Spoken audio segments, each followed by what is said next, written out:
Please don't freak out. I think we're good this time. I think we're good this time. Okay. That was really weird.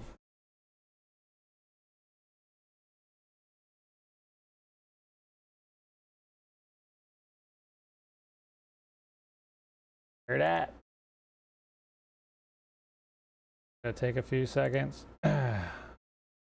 I'm back. Yeah, man. It's I don't know. It was on. My computer was all fucky for a second.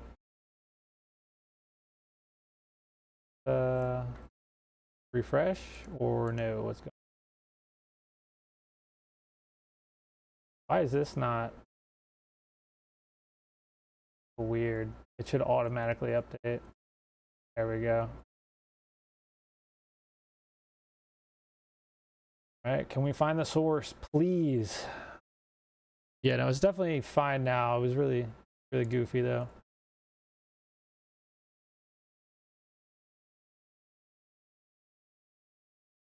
That.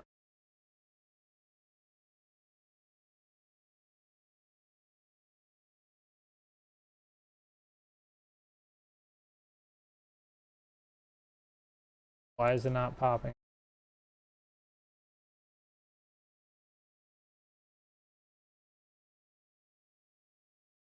Exactly, state of play. I don't know what's going to be on there. It's Sony does this every couple of months. What's up, Chevy? There we go. Now it's up. Okay, got that. Activate. Now, good.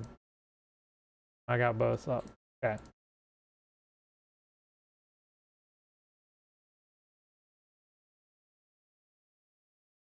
We're good now. All right. Everything's nice and smooth. Okay. Yeah, I don't even know what they're gonna show on this state of play. I don't think they ever really say. I think it's more like speculation. But we're gonna look at some other shit before we get into this. It was really weird. Hell yeah. Here. Switch 2's coming out. I'm not getting one.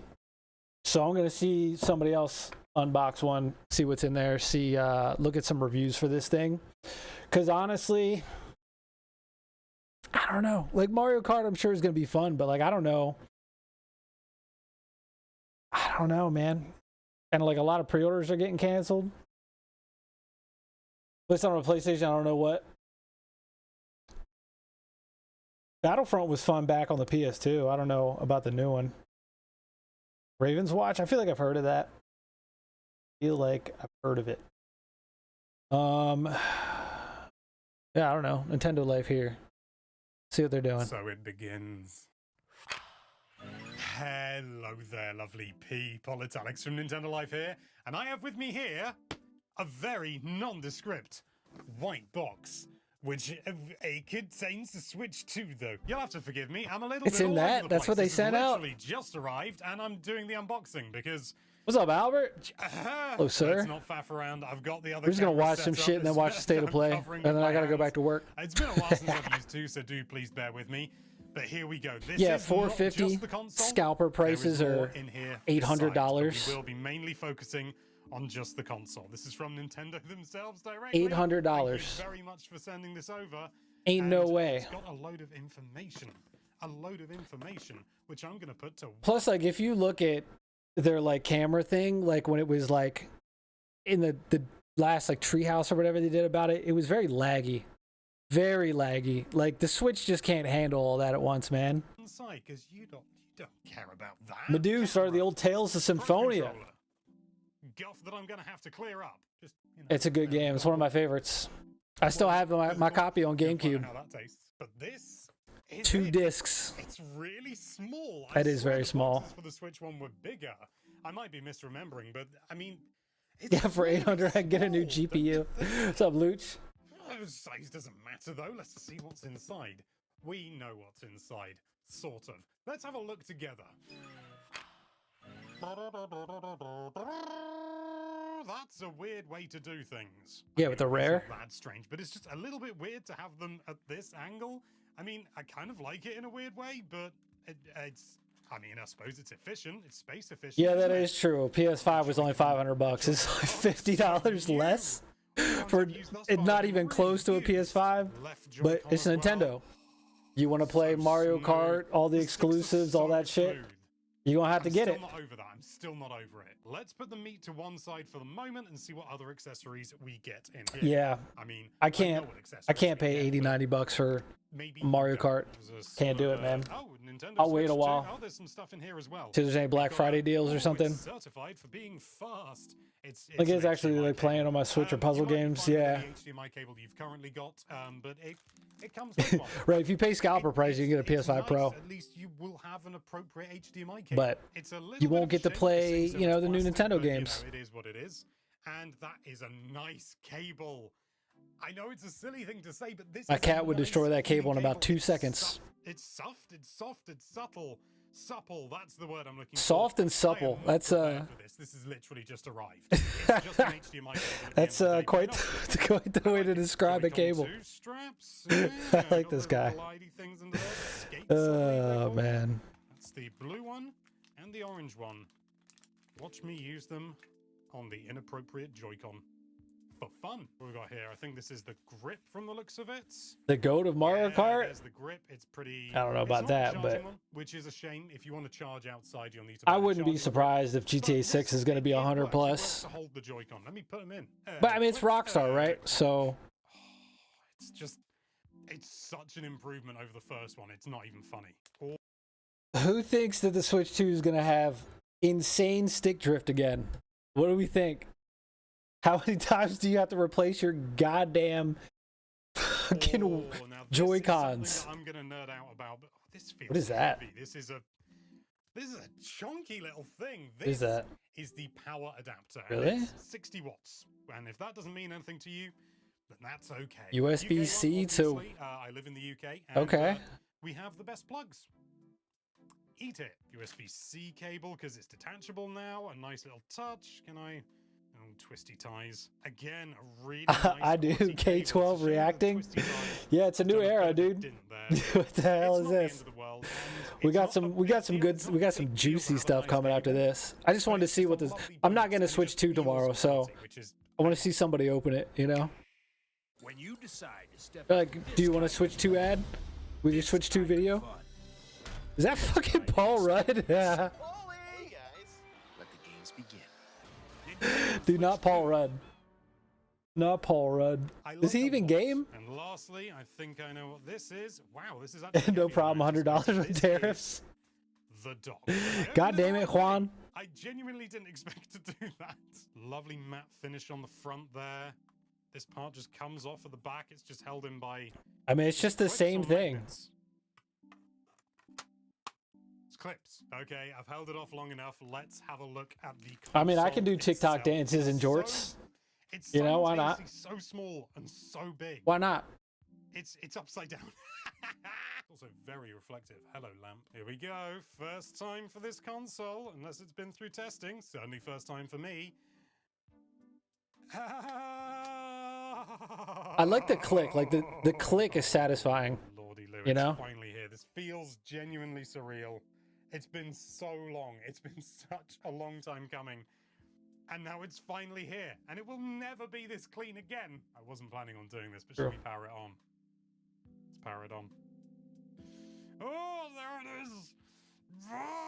I've heard that you can't play them until the day one patch hits.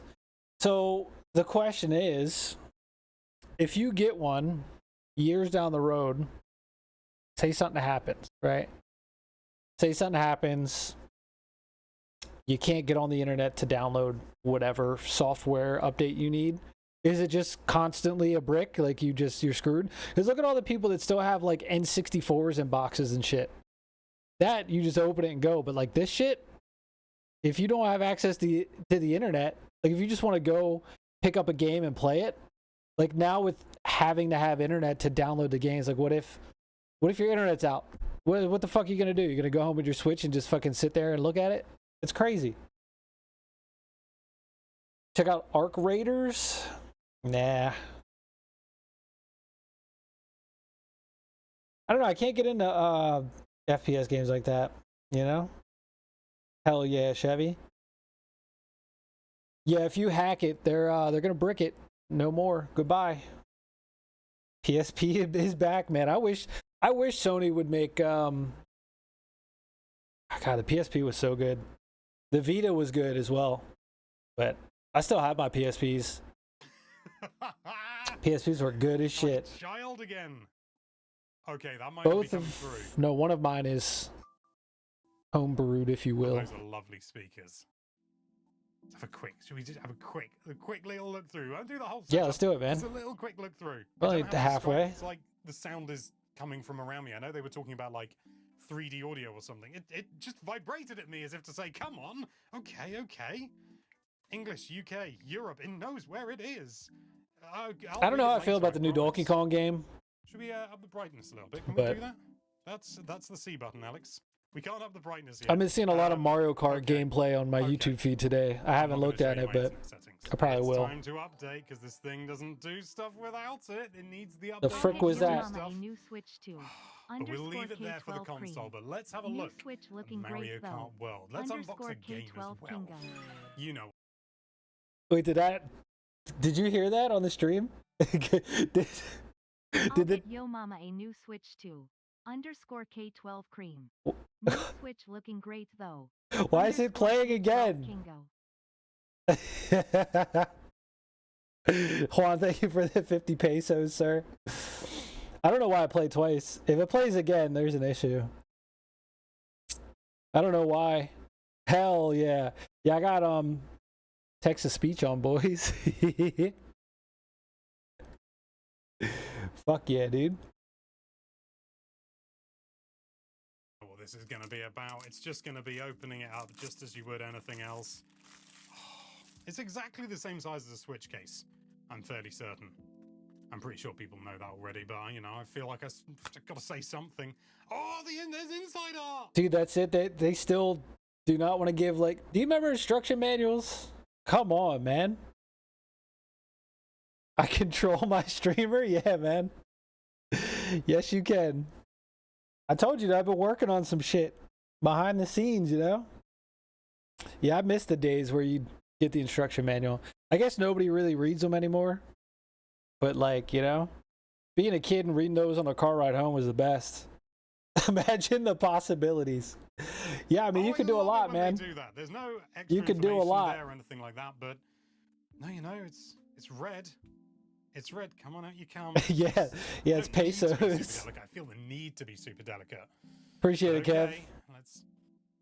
Doesn't smell at all, but I've got to do it. I've got to do it. Oh no.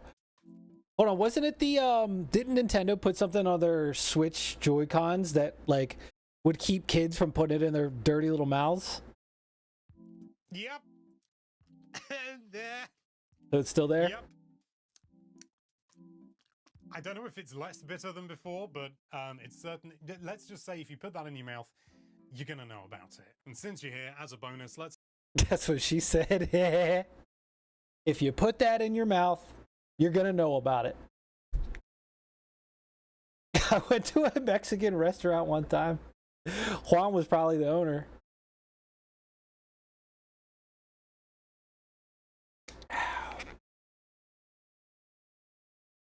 Hold it up above your head to have the car headlights illuminate the instruction manual. Same thing with the old Game Boy. Like having the Game Boy Color, you either had that little stretchy purple light, or like you'd sit in the back of the minivan on the ride home and grab the headlights from the car behind you. Yeah, no, I mean, gaming's getting real fucking expensive. It's not fun. It has to be said, this is the Pro Controller and the camera, both of which are additional purchases. Come on! That's There tight. we go. Floor time. Was that blocked? USB-C to A cable. Still has a Again, stretchy purple it's light? this Fuck nice yeah, sort of dude. Supple cable. But my fucking stepbrother, he would twist it. He would just play with it constantly, and like he kept breaking them. I'm like, dude, stop fucking twisting it. It's a wire. You know? Really, props to Nintendo for that. They're doing really well with these. And here it is, the controller itself. Brand spanking It looks new all right. and so smooth. I'm never going to get over... I am going to get over the sticks being smooth, but I'm not over it yet, okay? Good lord. Yeah, it's a I lovely mean, little thingy. that's the thing. Nintendo did it now. Everybody's going to follow suit. They're like, well, if they're doing it, and like, it sucks for us. It sucks for us. Saucy little minx. Ugh. Camera! I'm not sure how often I'm going to use I wouldn't this even camera, bother but with the you know camera. what? We'll have a look at it since it's here. Oh, it's a cool idea. Another cable. I was fairly certain this was the case. The cable, well, the camera is disconnectable.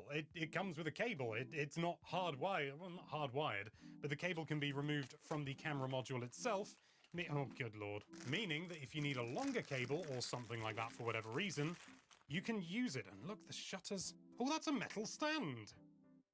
How did I not know that? I mean, the base is plastic, I'm fairly certain, but that there. Yeah, didn't Xbox 360 have the Kinect? Do you remember the Kinect? I think that's what it was called.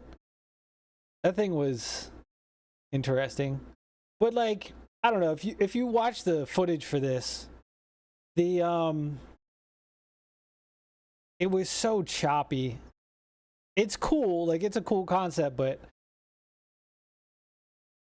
you know, block of Velveeta cheese right now, damn.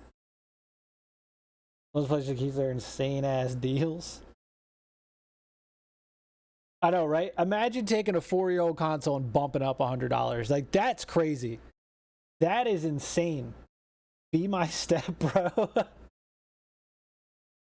I'm old enough to remember the iToy. Oh, and the Game Boy Color. You remember that? What was that? Fucking what Mario game was that? It came with the eye. Fuck. It wasn't, no, Mario Paint. That's Super Nintendo. What the fuck was that game? It had the little printer on it as well. You could print. Fuck, what was that? We also had a cartridge for the Super Nintendo. You put it in like a cartridge, but then it had a Game Boy slot on top. So you could put in like Pokemon Red, Pokemon Blue, and you could play your Game Boy game on your Super Nintendo. That was a shit back in the day. The game chat is a game-changing feature.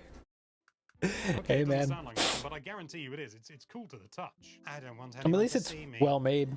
Hello world. That's a blinking tiny module. But there you have it. That's what's in the box for the Nintendo Switch 2. Is it slightly anticlimactic? It's what you expect in the box, of course it's going to be, but hopefully... Already introduced my have a kids the little old bit of fun N64 and with this unboxing. SNES. Please keep an eye out. Hell We're gonna yeah. have so... Yeah, I mean, I still got all mine, but I mean, that's the way to go. The games are better back in the day anyway, you know? A second block? Nah, dude. Hit it straight from the fucking can, dude. Get this spray cheese. The iToy? No, let me look it up. It was, hold on. What the fuck was it? It was just called the Game Boy Camera.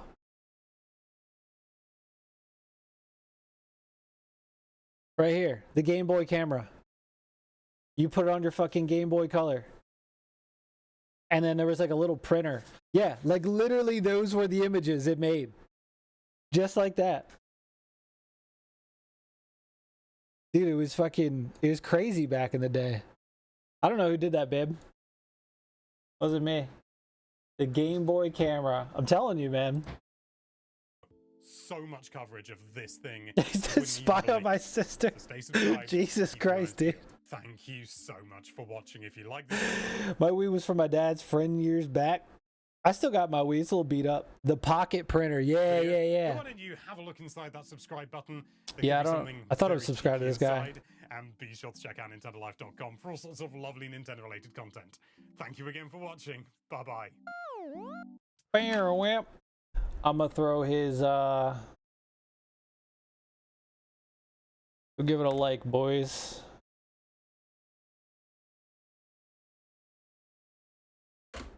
Hit him up with some likes.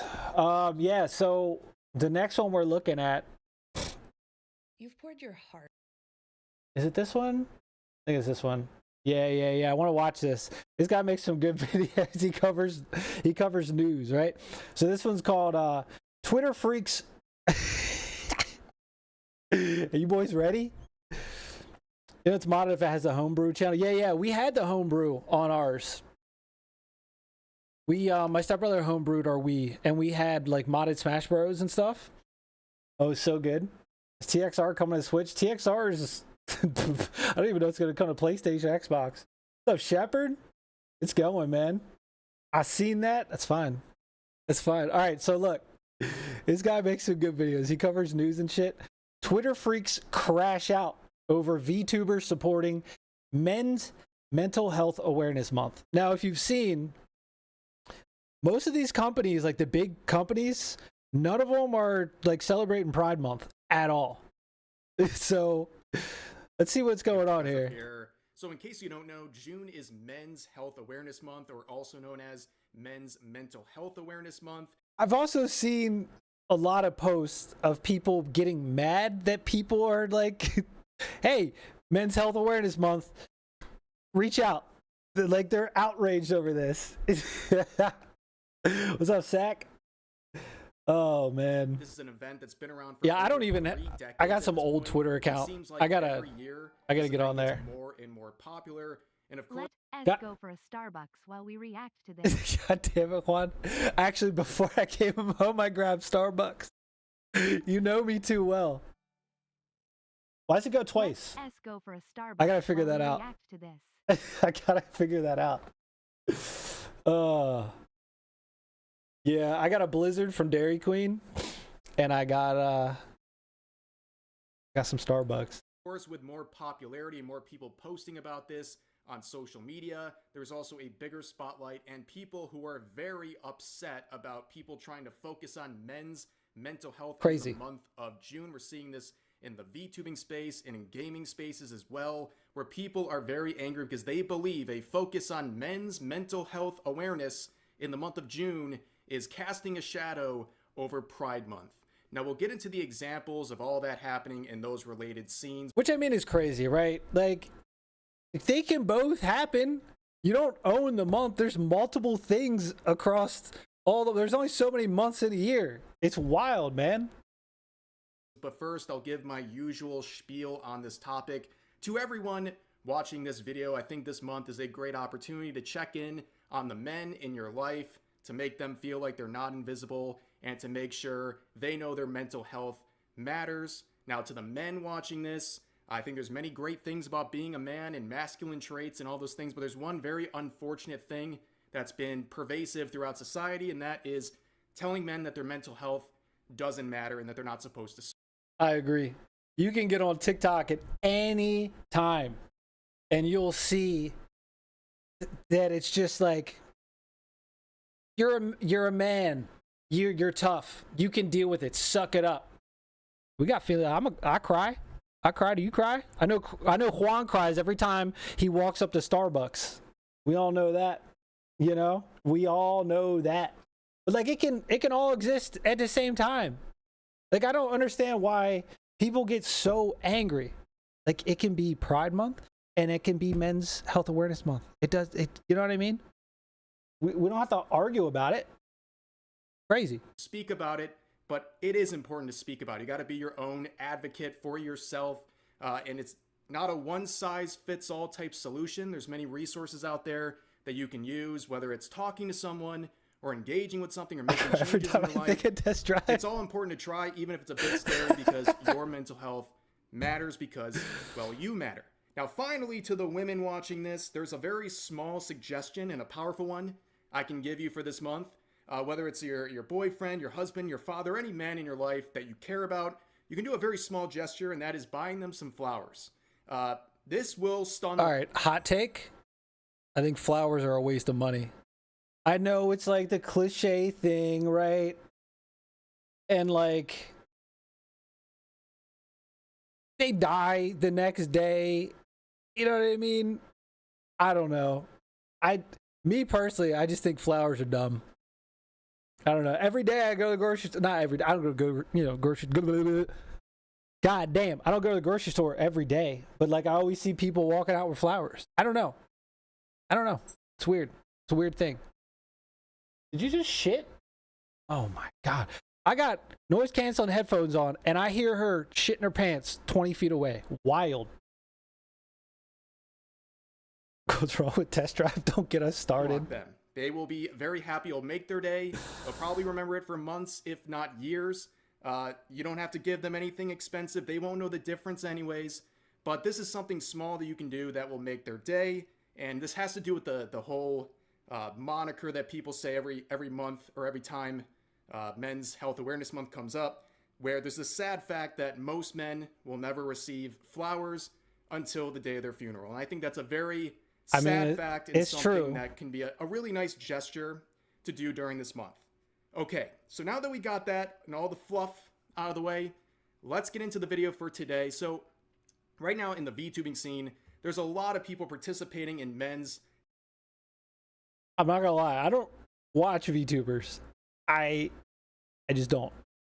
I also don't have a lot of time. Now that I'm doing this crap, this YouTube slop reactions, I have time to watch some stuff, boys. But what's up, Genji? Health Awareness Month, including people like... I also gotta get on Twitter. I gotta get a Twitter account and like follow a lot of these accounts that like post updates on like streamers and like all this like drama stuff, because it's just comical to watch it. But raising money for related causes, that's really great. And you have this post from Banana Juju, who we've talked about like 3 times in the last 2 months because people love it. Yeah, you're right, it's X. I'm the old boomer that still calls it Twitter, man. Yeah. Try to cancel her, and they're doing it once again with this post that I think is a really nice one, talking about Men's Mental Health Month, where she says, to all the men out there, wherever you are, whatever you are doing right now, take care of yourselves. You guys do not have the same outlets or support like other groups for your problems. And to this day, society still has a lot of work to do when it comes to this. Statistics paint a clear picture here. You guys are taking the constant hits while staying quiet. So grab your loved one or a friend and tell them what you have on your mind and what kind of problems you might go through. There's nothing weak about that, and it takes the load off of your shoulders. 100% agree. Because like if a guy opens up about his feelings, a guy talks about something, shows any weakness, you're just a little bitch. We got feelings. 100% support this. I always 100%. have to remind my hubby about that. Always have. I am thinking of all of you hard workers, Yep, Twitter. family men / strong supporters for our female 1,300 hours of craziness Mario Kart. and Nice. backbone of society. Take care. I am thinking of you, and I love you guys. So a very nice post. What could possibly go wrong? Oh, this is Twitter, and people are insane. So you had this quote right here. I'll point this one out first, saying, is there a point to this month's theme other than women just collecting sympathy points? Dude, you really can't do anything on Twitter without upsetting people like this. And this is one of the reasons why I'm not on Twitter, X, whatever you want to call it. I can't be bothered. And like, who was it? Was it Elon that said like 70 or like 80%? It's some high number of like users on X are bots. It's over 50%. So it's like, when you really go down the rabbit hole, it's like, they use these bots on Reddit, on X, to push agendas and to try to get people to argue and believe certain things. It's like, do I really want to be on there looking at this shit? I mean, I've avoided it this long, Been in a dark place before. Life is real. Nothing but a cesspool, exactly. Ever played Tarkov? Nah, I never played Tarkov. This gives like really strong male feminist energy right here, where they're like, yeah, those evil men, boo, down with them. Boo. And while they're doing it, they're like, shut up, women, you're not allowed to talk about this. It's crazy. Very pathetic to see. That's why I like these videos. Like I've always watched these all my like off time, me and the girlfriend. So like I might as well just do it on stream. You know what I mean? Because like some of the shit these bots or people say are just so ridiculous. This one right here that got a lot of attention from another VTuber. Oh no! Saying Babe, a new based VTuber grift just dropped. Again, people on Twitter not knowing what grift means whatsoever. Imagine thinking that's a good.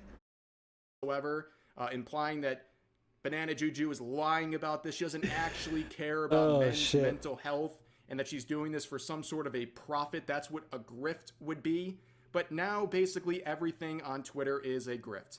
Caring about men's mental health, that's a grift. Breathing makes you a breath grifter at this point.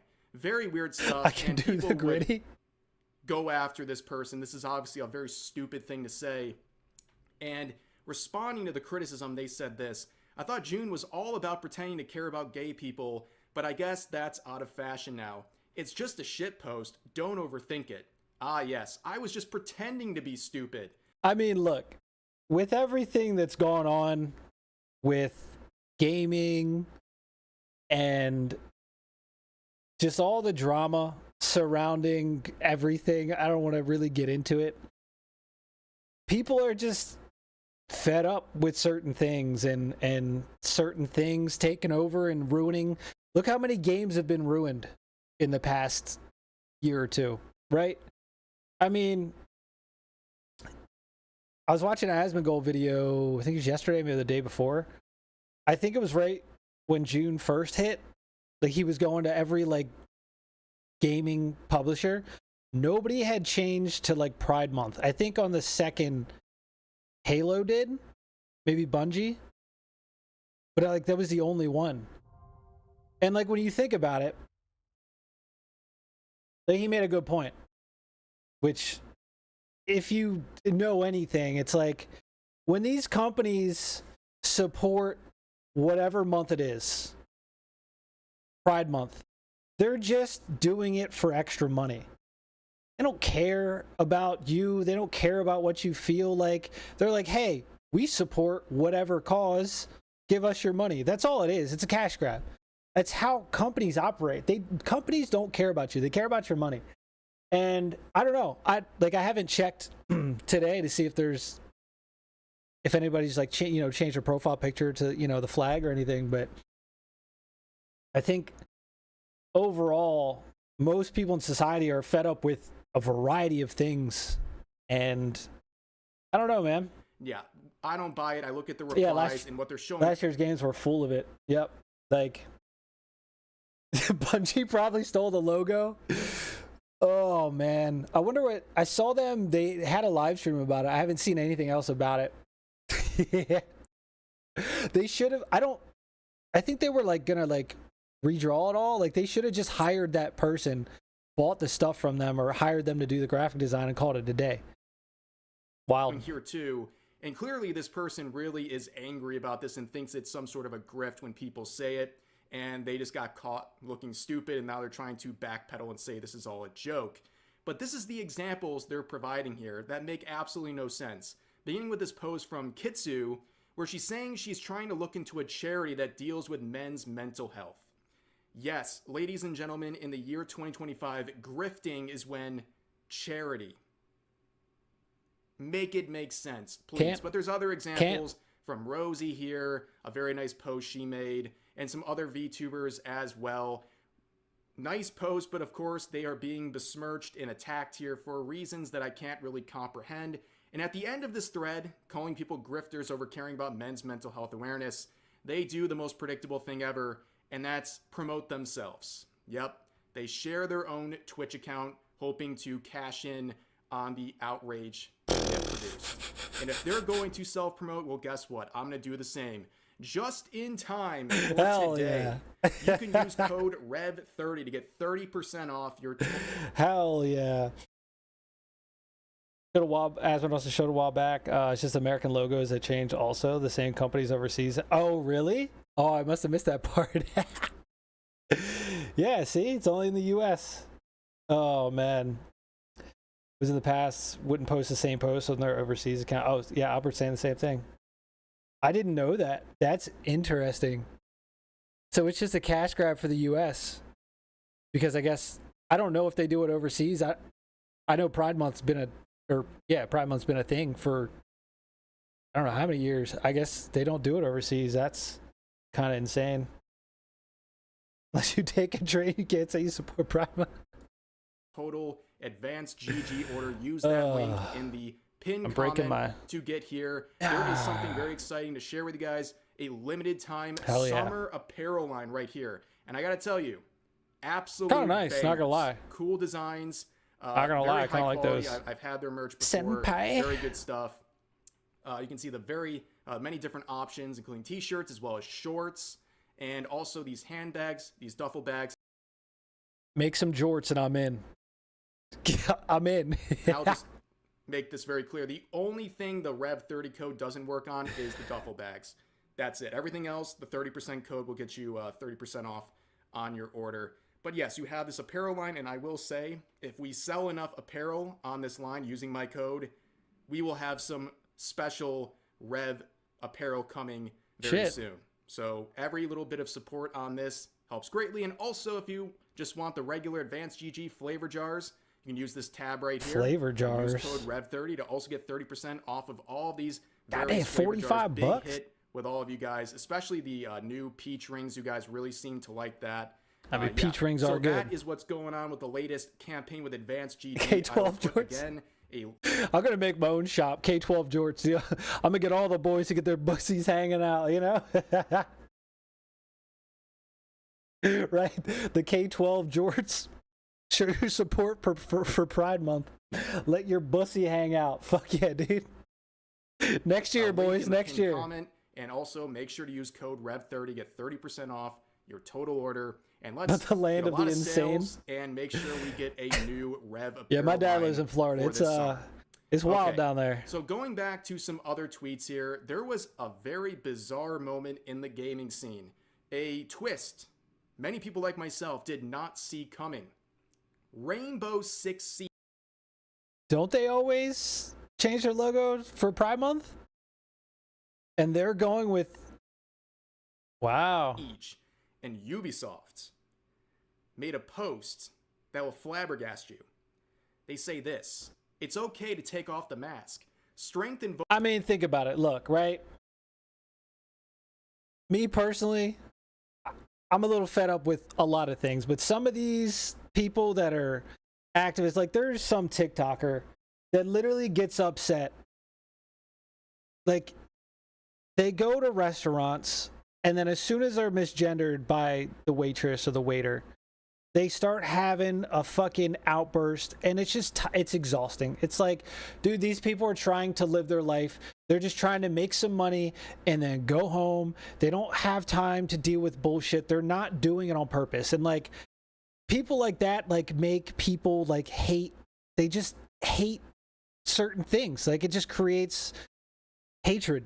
And I mean, when it gets to the point where you're like, all right, well, we can support Pride Month, and which, I mean, God, I remember back even with, I mean, look at Concord, right? Look at some of the other games that are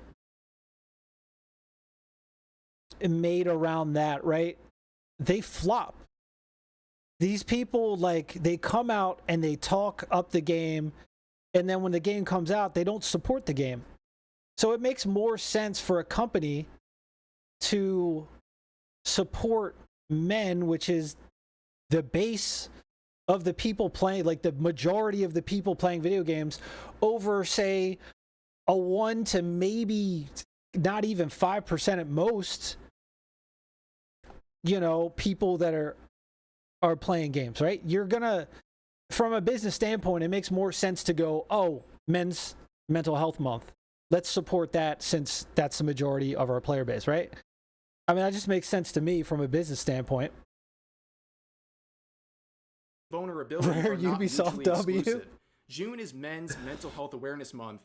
We'd like to encourage you to reach out to your friends, ask them how they're doing, pick up a game together, look out for one another. You matter with this artwork right here. I'm flabbergasted, like I said. Everyone would have expected Ubisoft's and Rainbow Six Siege to do what they do every year on June 1st, and that is put the pride flags in their bios and in their profile pictures. But the world is healing? Do we say it? They didn't do that this year, along with a lot of other companies. Shit. I think there's a message being sent about virtue signaling, companies virtue signaling. about this sort of stuff.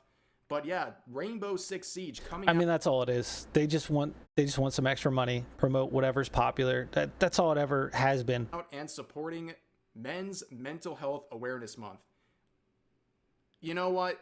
Ubisoft and these accounts have made a lot of mistakes, but I will give them credit where credit is due. I think they hired someone new for their social media campaign here, and they said, instead of appealing to activists on Twitter who don't buy our games anyways, let's appeal. Isn't that what I said about like Concord stuff? Like they'll be like, oh yeah, this game's, you know, it's got the LGBTQ plus flag in it. But then when the game comes out, they don't play it.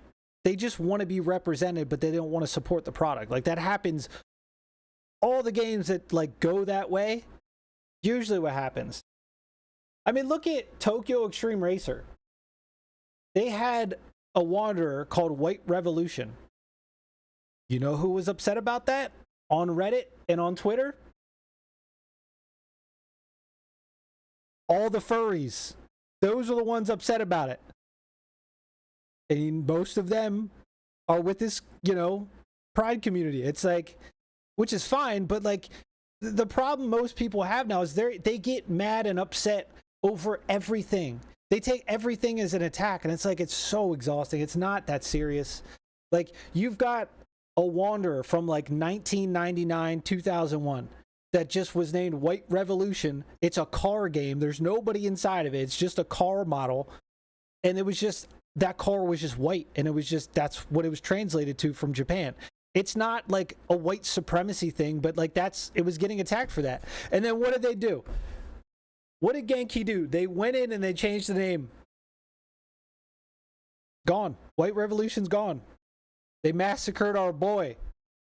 Like, it's things like that. Like, you've got like 10 people making a stink about it, and they're like, oh no, we better pander to these 10 people because they're so upset. It's not that serious. You know what I mean? They folded fast. Like, they patched that out within a week. I was so mad. You used to have hair about your length, would get called a female all the time. I know, I'm tall and skinny, dude. People think I'm a tall drink of water. To our actual target that's the thing, the loud minority. Men who are the people playing. They're the loudest, but the smallest percentage. Rainbow Six Siege, I don't know. Largely, of course, not exclusively, but like, look, I don't care, right? I don't care what you want to do with your life. I don't care. But like, when it comes to the point where you're just constantly just arguing and mad about everything and just throwing out these ridiculous views, like, take a step back, look at it from a logical perspective, and then just act normal. Like, I see videos now where it's like, we don't claim the trans community. Like, I'm gay, but I don't claim them. They're making us look bad. Like, it's just, even their own side is getting annoyed with them. But I mean, that's how it is. Like, people lump it in. People lump you in with whatever is a subcategory of what you're in, you know? Because they refuse to deal with the personal and actual important problems that focus on something that nobody would even care about it. Yep. I don't even know, Cyber. I don't know I haven't heard anything about the state of play except for yesterday that it was announced. So I don't even know what's going to be in it. And the comments are very positive. Rare Ubisoft. Yeah, like, look, this is the thing. Like, the majority of people are tired of this, and they're like, thank you. Thank you. W. Thank you. That's how it should be. Like, W. Well done. Ubisoft, is that really you? Did we accidentally walk into a different timeline? But of course, you also have this person saying it's Pride Month, which is an odd thing. It's a sentiment I've seen on a lot of... I mean, it's fine, right? Like I said earlier, you can have both be celebrated in the month, but to be like, oh, it's Pride Month, you can't celebrate anything else, that's just psychotic behavior. Like, shut up. Post about Men's Mental Health Awareness Month, where basically they say you have to support both of these things or you're a bigot, right? And they also try to say that welcome like, Pride to the Month internet came first, therefore right. You can't. We were here first. How dare you? Like 12 months, dude. Shut up. Celebrate Men's Mental Health Awareness Month, which is just factually not true. Men's Mental Health Awareness Month was created in 1994, and Pride Month was in 1999. And then you think about... Damn, hit it with the facts. got 5 years jump on them. Yeah, but they're not gonna, they're gonna deny that. You know what I mean? But other holidays like Trans Visibility Day, which is a recent one that happens. I've never on heard Easter. of that one. Like, do they really Wait. want this logic? On Easter, Trans Visibility Day on Easter. Never heard of that. You gonna throw it on the old Jesus Day? The old Jesus? Should we pop our prosthetic Jesus emoji in the chat? Yeah. Of claiming whatever comes first is what should be celebrated. It's just kind of retarded. Backfires on them pretty badly. But there were some other comments this person saying in response to the previous user saying it's actually Veterans Month. They say, F them veterans. Shit. Okay, that's see, this is uncalled for. This is why people are fed up. Because you got people that are like, no, Pride Month. Fuck everybody. How dare you? They fought for your freedoms. They fought. They got PTSD. Most of them are homeless. Literally, the veterans are screwed in this country. Like, they need more support and more help. Like, that's insane. This is why people are fed up. Is this Rogan's secret account or something? Like, very mask off moment, but then again, this person doesn't seem like a very happy individual. Another person said, I'm proud to be a straight white male. Are you saying I don't matter? And they say, yes. Oh my God. This is precisely why we need Men's Mental Health Awareness Month. It's because of people like this who want to denigrate you because you're a man. Simply because you're a man. But there's other comments feeling very betrayed thanks to this move by Rainbow Six Siege on Twitter. This person in quote says, June is Men's Mental Health Awareness Month, end quote. We are not even worth as free money anymore. Oh my effing God. Yeah, they're realizing the companies didn't actually care about them and all the... Exactly. It was just a cash grab. See you later. Thanks for your money. To try to curry favor on social media. A tough break for people like this. Another one says, in quotes, June is Men's Mental Health Awareness Month, end quote. Bro. And posts like this, 49,000 likes. And I'm not surprised because this is Twitter and things like this tend to pop off. But here's another one saying June is Men's Mental Health Awareness Month. People who are desperate for attention. Yeah, I guess caring about men's mental health is being desperate for attention. Oh, okay, interesting. This person, this lovely individual says, men aren't lonely enough. And another person says, we'd probably be better off if the average Siege player game-ended themselves. What the fuck? You're doing the opposite of Men's Mental Health Month, dude. These could be bots. We don't know. We don't know. They're probably not. Ladies and gentlemen, these are the normal people. And again, the reason why we need things like Men's Mental Health Awareness Month, that's pretty much going to do it for this video. It's obviously pretty disturbing to see how angry and how politicized people treat something as simple as caring about men's mental health. But unfortunately, this is Twitter. But I will say, as I hinted at earlier in this video, seeing the amount of people participating in this, in the VTubing scene, in the gaming scene, and all across social media, there's more now than ever, which is an amazing thing. Okay, it's really cool to see. And despite people trying to throw a hissy fit over this, you should be very encouraged, anyone watching this video, to see a campaign like this getting more and more supports and people trying to back this because they think this is an important issue. But yeah, that's going to do it for this video. As always, feel free to share your thoughts about today's topics in the comment section down below. Hope you guys enjoyed the video, and I'll see you next time. Hell yeah. Yeah, I've been watching Rev for quite some time. Watch Asman react to a lot of videos. I'm gonna link it in the both chats here. Go give it a like, boys. Drop a comment if you want. Show them some support. They cover a lot of topics, you know. What's up, Lumbago?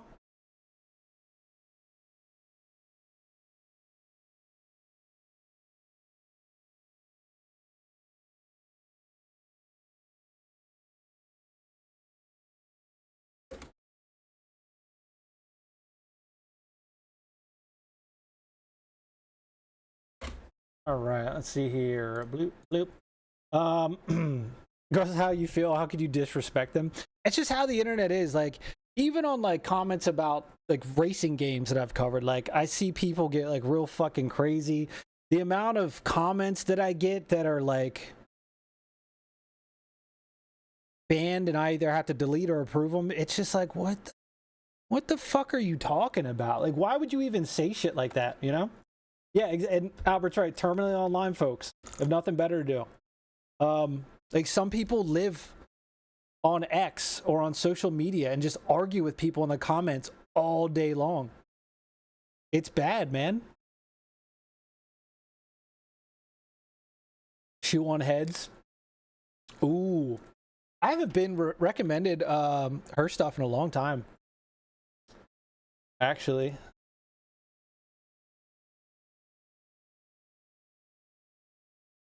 I followed it on my girlfriend's account, that's why.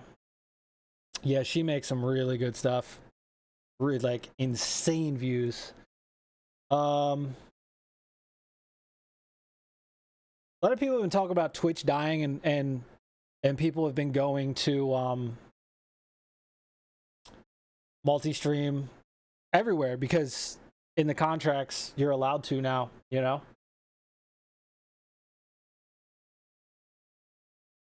I like male voice. God, anime girl, nice. Oh, man. All right, I haven't seen this take yet. Ashley here. I have been... Basically, when I started looking into Twitch and YouTube, she made a lot of good videos about how to get started, tips and tricks, like literally years ago. This popped up on my feed today, so I figure I'll watch it. But literally called Every Twitch is Dying, or Every Twitch is Dying video has been wrong until now. But I mean, a lot of people are upset with Twitch right now with pretty much a lot of people always bring up Hassan. If you don't know who Hassan is, he pretty much one of the bigger streamers on Twitch, and he was recently banned for 24 hours. You had Tectone called another streamer fat, got banned for 2 weeks. You got people like Hassan that literally promote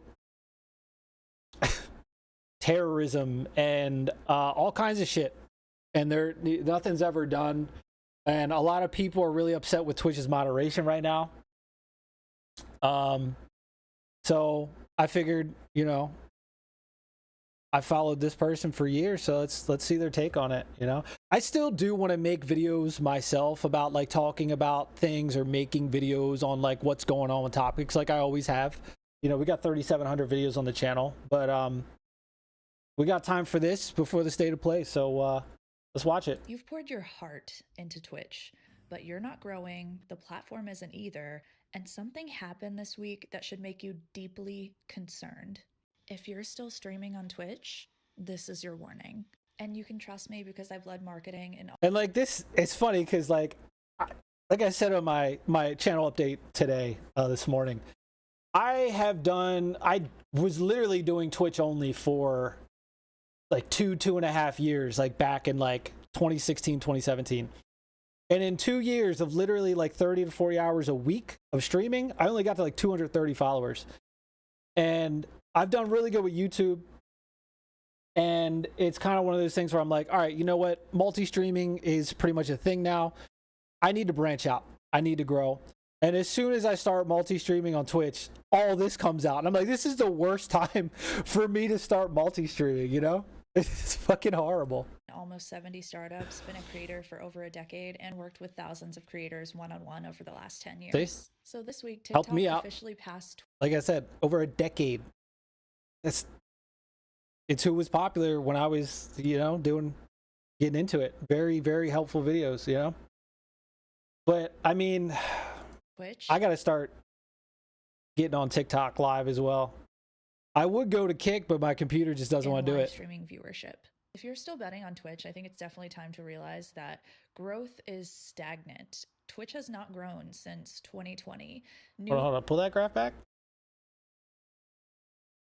So Twitch here, yeah, I mean, that's COVID, right? And then it blew up. It's pretty much stayed the same.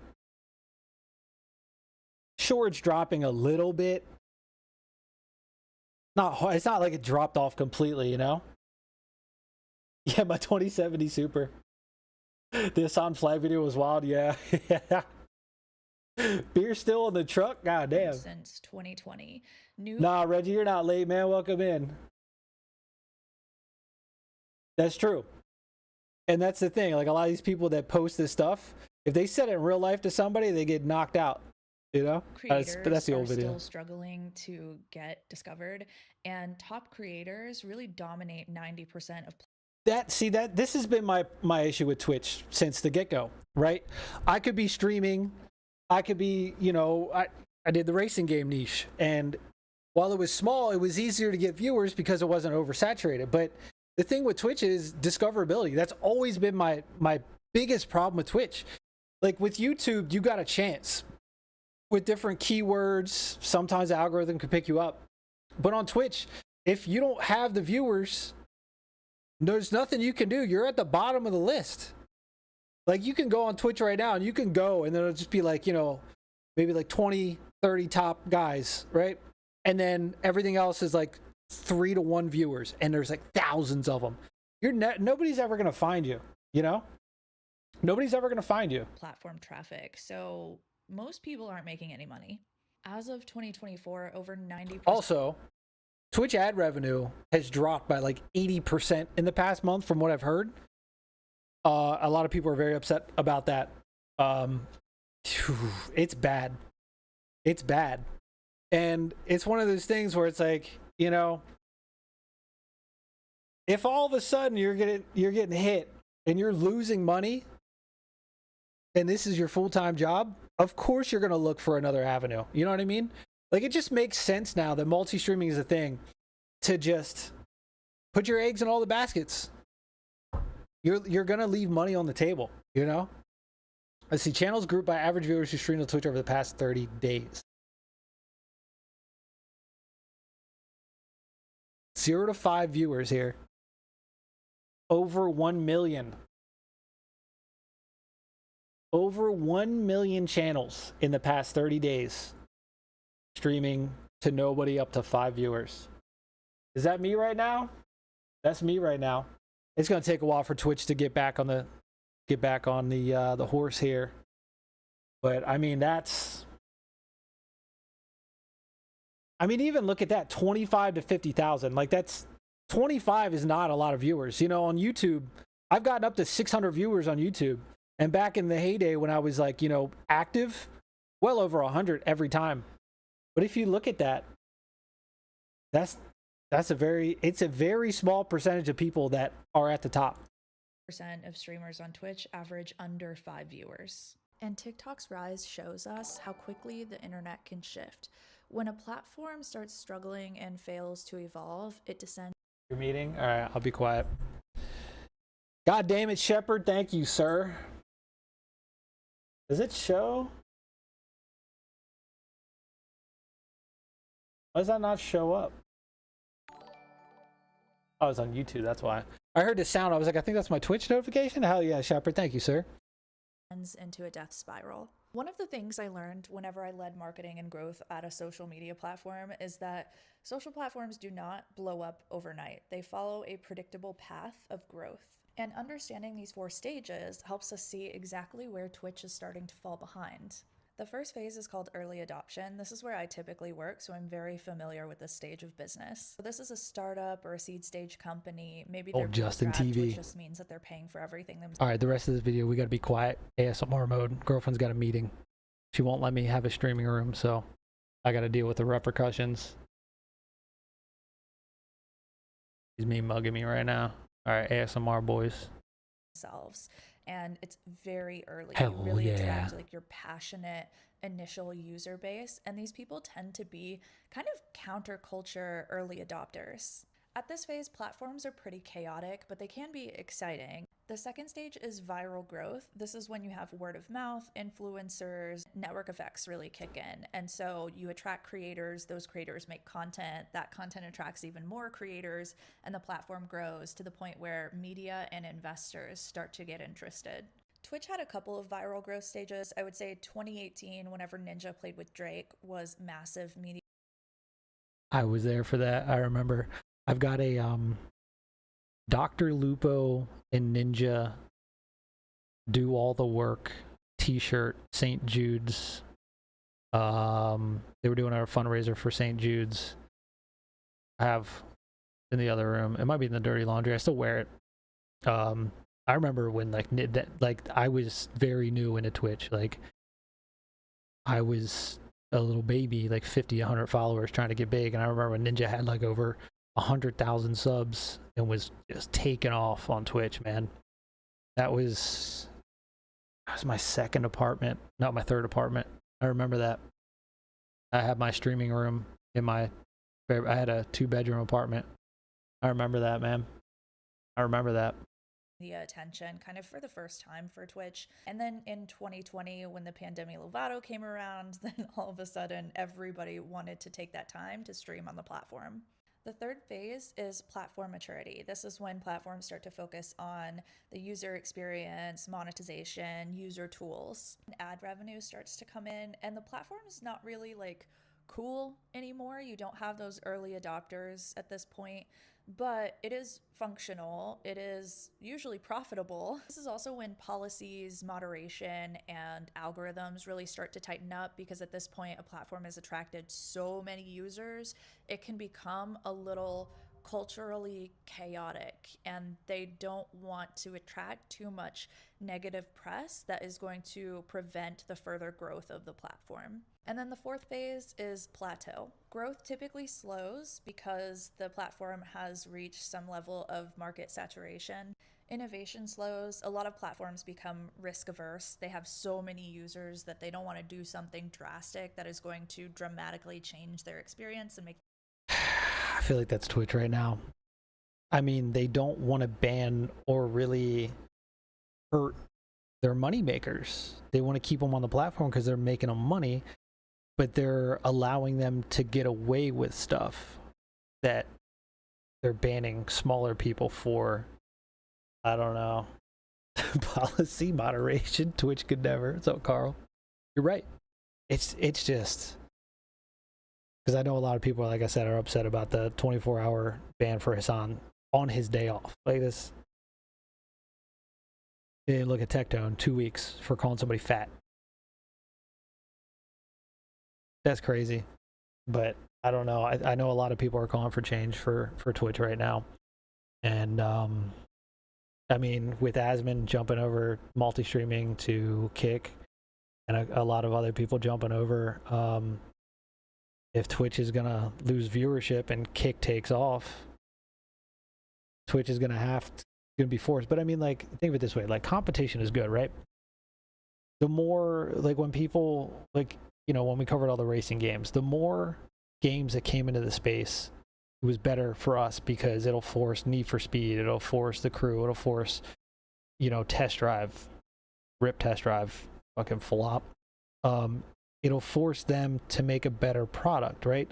So if you have more streaming platforms and people go to one, or this one has better features, or this one pays better, people are going to migrate, or they're going to multi-stream and then take away. And then the other one that's like, you know, like Twitch, I feel like right now, they're going to have to step it up to get their viewers back. There's a lot of people that watch Twitch that aren't going to move over. They like Twitch. Twitch is still a good platform. But a lot of people just don't want to move over. It's just, it is how it is. And most people will stay. But I mean, from a creator standpoint, you don't want to just get randomly banned. You know, look at all the people that do this full time. You call somebody fat and you're banned for 2 weeks. What are you going to do? What are you going to do? That's a big hit. Especially if you're a big content creator. You're going to go somewhere else. And then you're going to be like, fuck Twitch. They banned me for 2 weeks. They don't ban these people. they're doing worse things.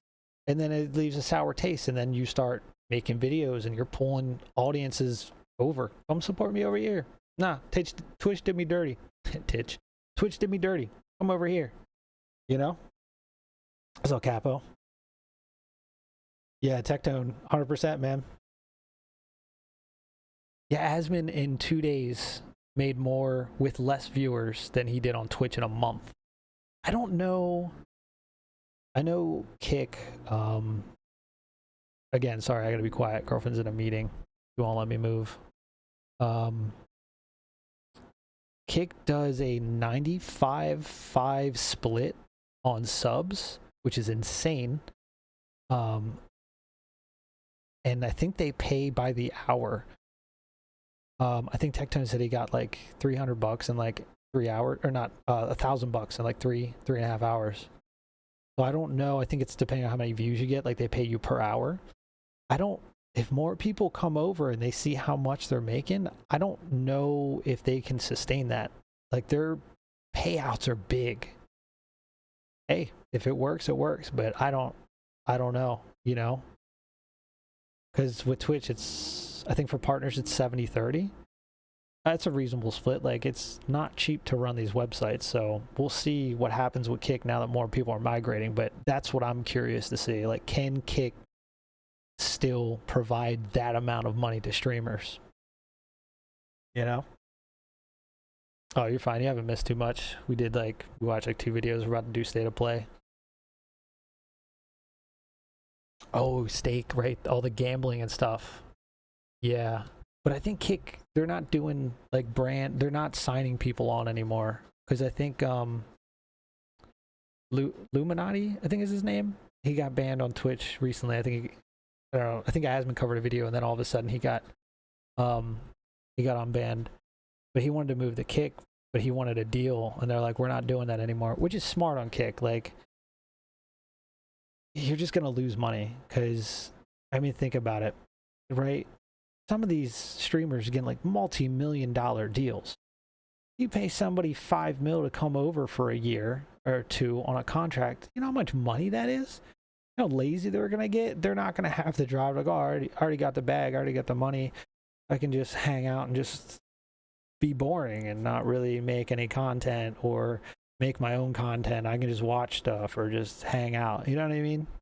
I think it's a good move not to sign people on anymore. You know, stake makes them a shit ton of money. I mean, gambling's huge, dude. I worked in the casino industry for like 8 or 9 years. People drop cash like crazy, like insane. Like I've been a blackjack dealer on $50,000 hands. Just I can get through a hand in 30 seconds. Just dealing, you know, roulette, crazy amounts of money, high limit. And then I was a floor supervisor and I was watching it. You know, these guys will lose $1 million in 10 minutes. It's crazy. Them leave. User experiences tend to degrade due to ads, bad algorithms, or internal politics. This is also when competition starts to emerge. Twitch and X are arguably in this 4th phase right now. Every platform goes through these stages of growth, but the danger comes whenever it experiences, especially stage 4, and fails to adapt. This is when the symptoms of a death spiral start to show and the decline becomes difficult to reverse. When a platform starts to decline, it doesn't happen all at once. There are symptoms of a death spiral that start to show that every creator should know. One symptom is stagnant or declining user growth. This is when a platform fails to bring in new users over an extended period of time. I mean, it's not dropping, but it's not bringing in new people, right? Like, it's still good numbers, but growth. Overkick, I wouldn't want the nuance or the nuisance streamers. Oh, yeah. I haven't seen an update on Johnny Somali in a while. I gotta look at Atozy. I'm mad if I lose 20, dude. Same. 50K is so much I could never gamble. Or even worse, when users start leaving. There's also a decline in creator enthusiasm. Yeah, Nut Miskiff report that Twitch ad revenue has dropped to an all-time low. What we're talking about, it's making the rounds. It's pretty bad. It's pretty bad. Which is kind of irrelevant. Yeah. I mean, that's why I switched to YouTube back in June of 2019. I've done good. I've just hit 10 million views. You know, I'm not big. I'm trying to grow, and it's been tough, but I mean, it's still way more than I would have done on Twitch. You know what I mean? This is when top creators either stop posting completely or just Wait, is that the guy that is locked up in like Puerto Rico or something? Is it? It looks like him. post a lot less frequently, and a lot less new creators are joining the platform. Poor discoverability. You're seeing the same creators over and over. It feels like small to mid-tier creators can't grow, and it's like this closed ecosystem where there's not a lot of growth potential. Lack of investment or innovation is another symptom. This is when there's no new features, creator tools, or exciting changes, and ownership really deprioritizes the platform internally. And then cultural decay or community division. I mean, all these are amazing points.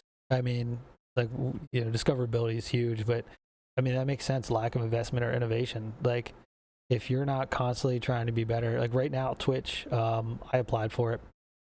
Basically, you can do 2K streams at 1440p. We'll see if I get in, but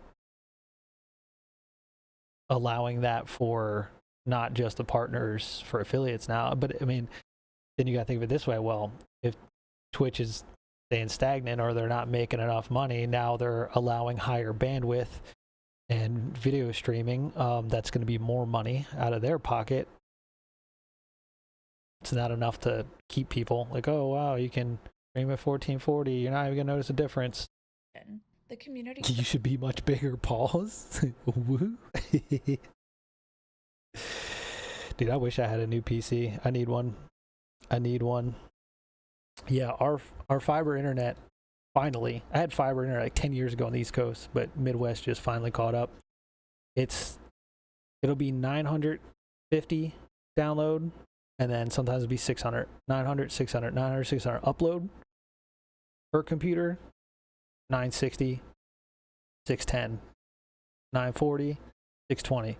My computer won't go above 660. I don't know. It's better than what it was.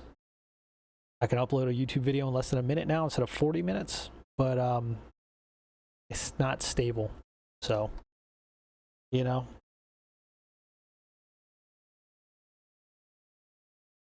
Fractures due to politics, drama, or moderation issues, and the community What is now not possible to report? really starts to feel more like a battleground than a safe place for people to hang out and have fun. And we've seen these symptoms before, you guys. This is not theoretical. Some platforms were able to recover from the death spiral by reinventing. Constantly switching the camera and changing perspectives is perfect to keep viewers hooked. Genius. Themselves. YouTube, Reddit, and Facebook all survived. But there are a lot of platforms that did not make it through. You guys know Vine died. Like, there was no monetization or creator support, and so a bunch of the top creators left, and the platform died. Mixer. Awful discovery. No creator. Didn't Ninja get signed for like it was like 20 million? It was something crazy. You guys remember that?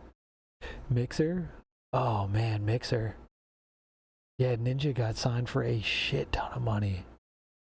Oh man. Not guilty? Dude, Vine was amazing. Tools. Even Ninja couldn't save it. Clubhouse. Growth stalled, they had no Never engagement loops, and the entire platform collapsed. Many of these platforms collapse because leadership fails to act. So at the heart of all of this is Amazon. Once again, it's time for us to blame Jeffrey Bezos. When Amazon bought Twitch in 2014, myself and all the other streamers on the platform were overjoyed, dude. We thought that we were gonna get all the billions of Amazon's dollars thrown into Twitch and that the platform was definitely gonna make it. As we all know, that's not what happened. There's been no successful innovation in monetization, creator tools, or discoverability. Prime subs were the only meaningful update since Amazon acquired Twitch. Which is good because it's a free sub every month. You know what I mean? Creators were getting more. And then they laid off hundreds of Twitch employees. I remember that. And it's not just Twitch. Amazon has a history of poor performing products.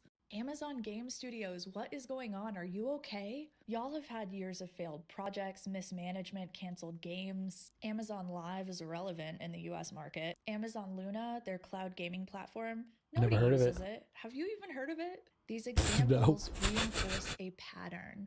Amazon is willing to keep projects alive, but they starve them of the support that they need to thrive. They don't kill them outright, they just let them slowly rot. So here's the reality for you. For years, Twitch felt like the promised land, a place built by gamers for gamers. So streamers invested thousands of hours, built. Not gonna lie, I like that when she's holding me like that and moving me around. I'm gonna start doing that on some of my videos where I'm actually making a video, not reacting. Just carry you boys around. Right? Get up in the bus, sit you down. I gotta get a better camera. I've been rocking this Logitech. It's like the C something. I don't know. It's like the most popular webcam from like 9 years ago. It's still going strong. Yeah, Ninja was making money back in the day. Yeah, Luna, never heard of it. Heard of Stadia. Yeah, Luna. Never. Communities from scratch, would grind through the partner process just to hold on to the hope that one day their dream would be a reality. But that big break is really hard. Discoverability is still freaking broken. If you're not... I mean, look at me. I've literally been doing it for like eight years trying to catch my break. It's tough. Don't give up. You can do it, but it's tough. You can still make extra coin and make some extra money. I mean, I've had months. You guys remember when Test Drive launched? And we had streams with hold on, I have it. Let me pull it up. Where is it? Got it somewhere. Did I delete it? I deleted it. Hold on. I know where it is.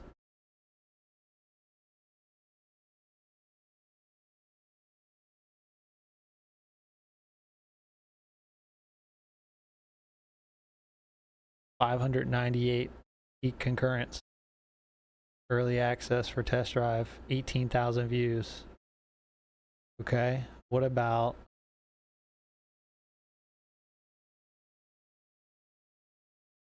$706 concurrents, 15,000 views.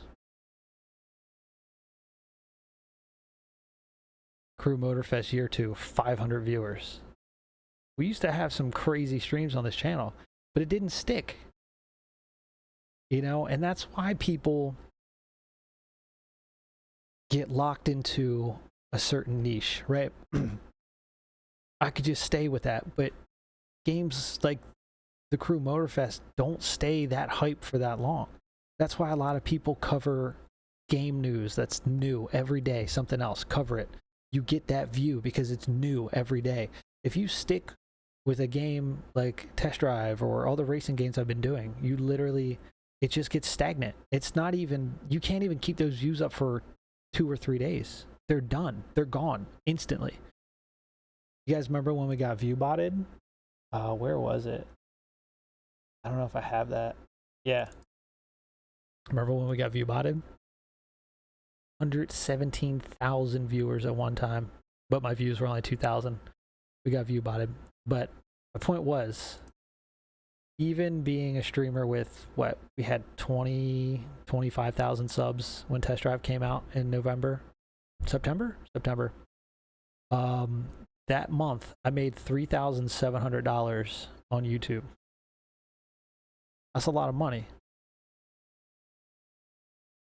That's a lot of money. And I'm small. You know, these big guys make 50,000 plus a month. So if you can stretch that out, get that on Twitch, get that on YouTube, get that on Kick, you're set.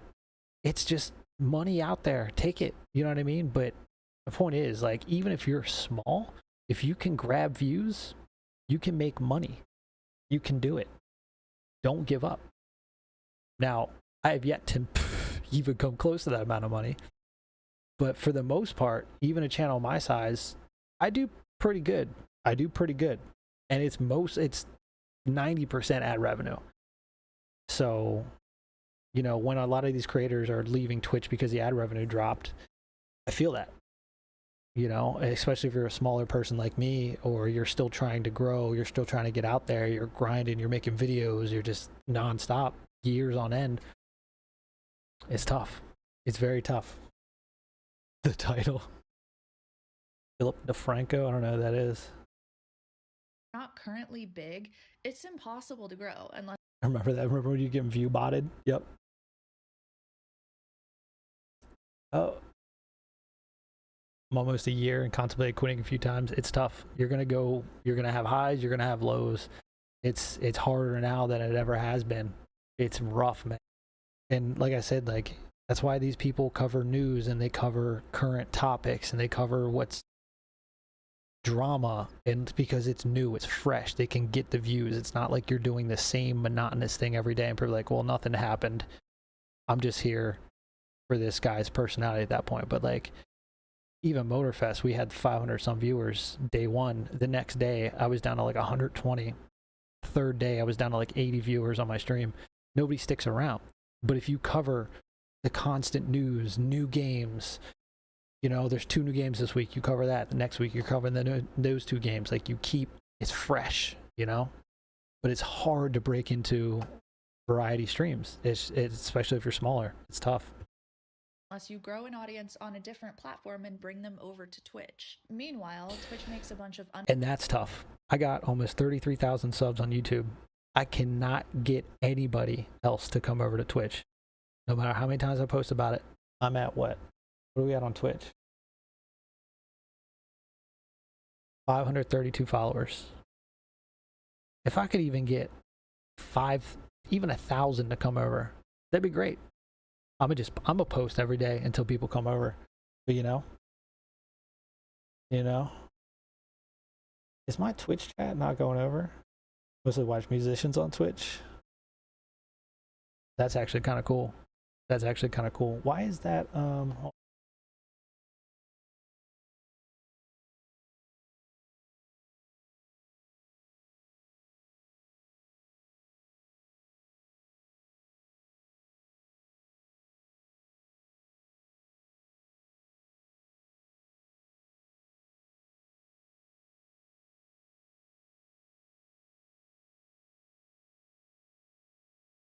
Weird. Unpopular changes that don't I'm using actually like a help small or mid-tier creators. The platform bot isn't solving any of the problems that combines all my chats into one log. Exist.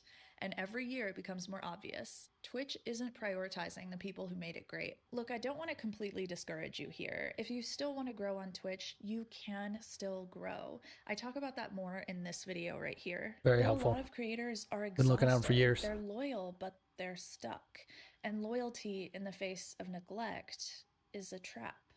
So don't worry, baby. Content Mommy is gonna help you fix this. Oh, Haven't shit. noticed? Yes, I started working on the shelves. I'm hoping by the next video. I mean, Content Mommy, I've been here for years.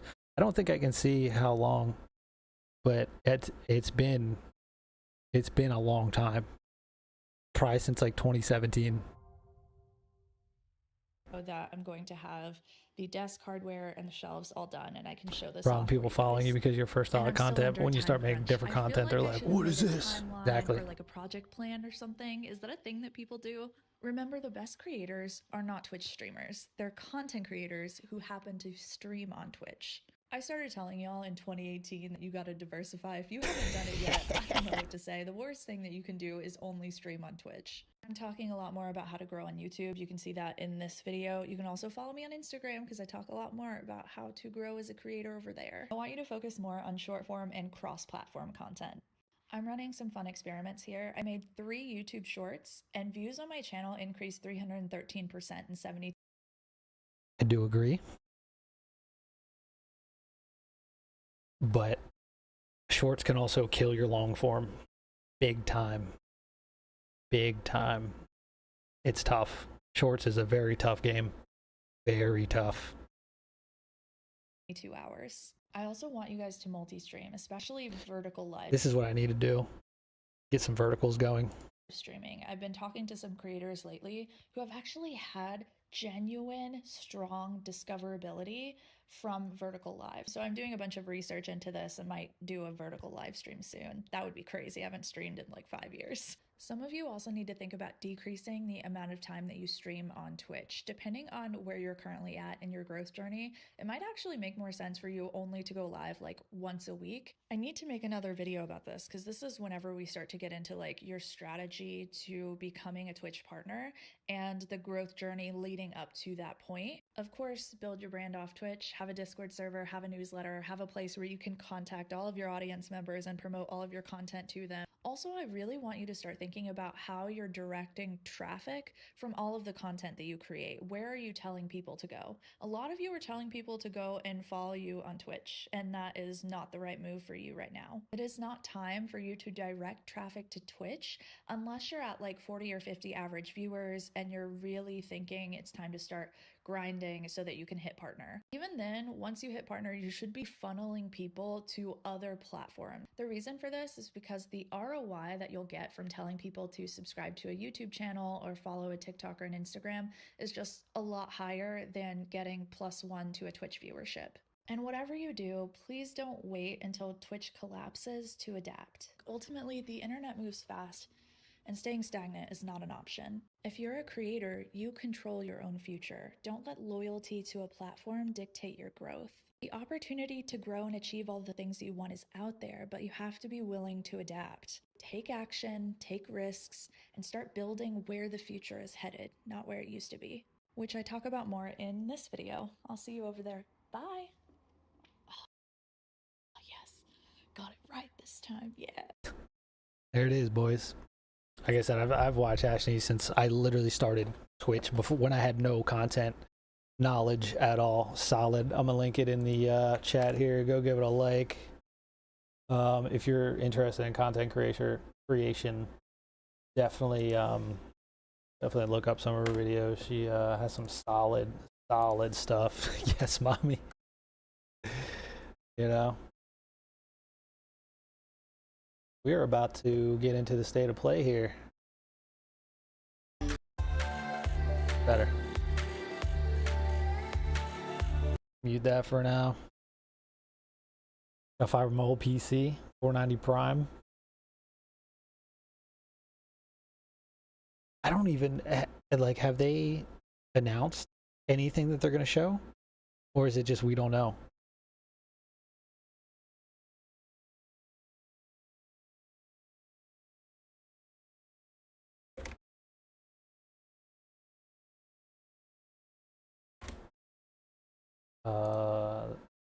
Okay. I don't know why my tab crashed. Cool.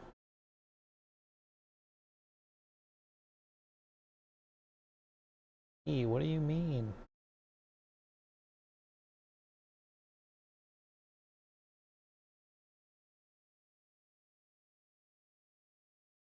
YouTube's like, I need you to verify it's you. Satisfied now? Weird. Yeah, it doesn't look like my Twitch chat is linked here, which is weird.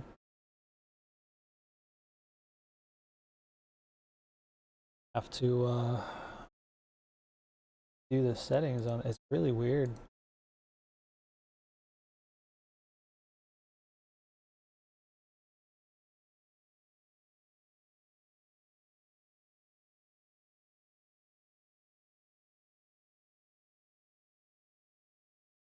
Didn't even know they were doing it.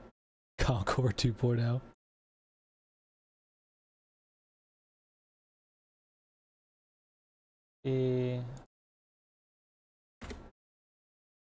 It's still not popping up.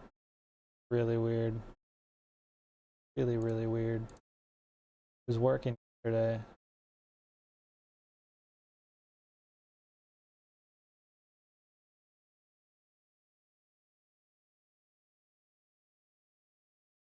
What about now? Now it works. That's really weird. All right.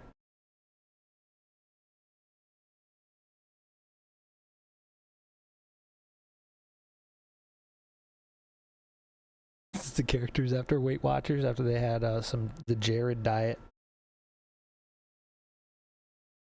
God damn, dude. Girlfriend's still in a meeting. I need to react to this stuff, man. How long is this gonna be? Hour? 30 minutes?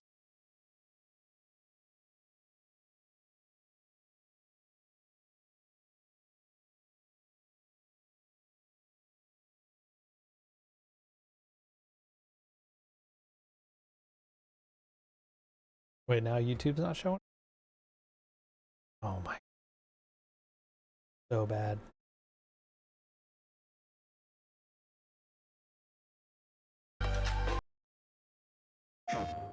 Yeah, I miss E3, man. I miss E3 so much. God, what we got? Where's Bloodborne? I want to see Bloodborne.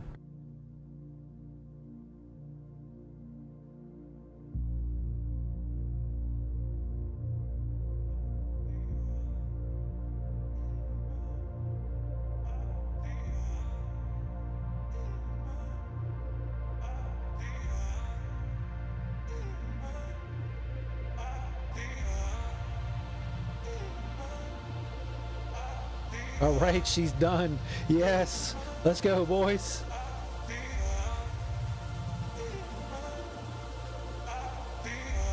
DDR, dude, I used to tear up some DDR and In the Groove. Oh shit. Running through our veins, heartbeat. Is this gonna be like a puzzle game? Making waves, emotion. Running through our veins, heartbeat. Love is making waves. I'm facing my fears, not backing away. I'm all about rhythm games. I'm facing my fears, not backing away. Like Tetris, but sideways. Sideways Tetris. Yakuza. What's up, Grim?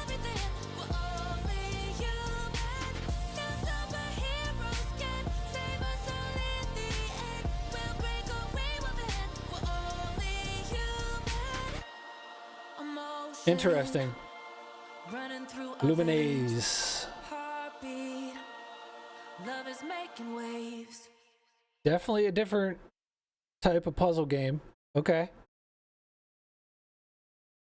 Enhance. Hello from Enhance. I'm Tetsuya Mizuguchi. ディレクターの石原隆です。ルミネスアライズのトレーラー楽しんでいただけたでしょうか。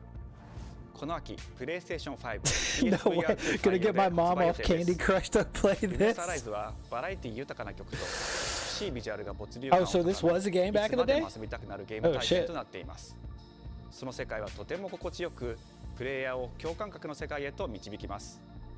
まあよくある普通のパズルゲームってことだよね。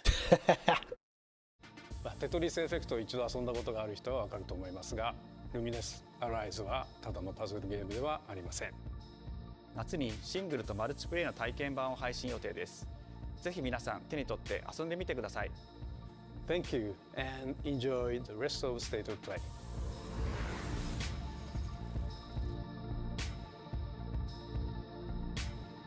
It would, yeah, in VR.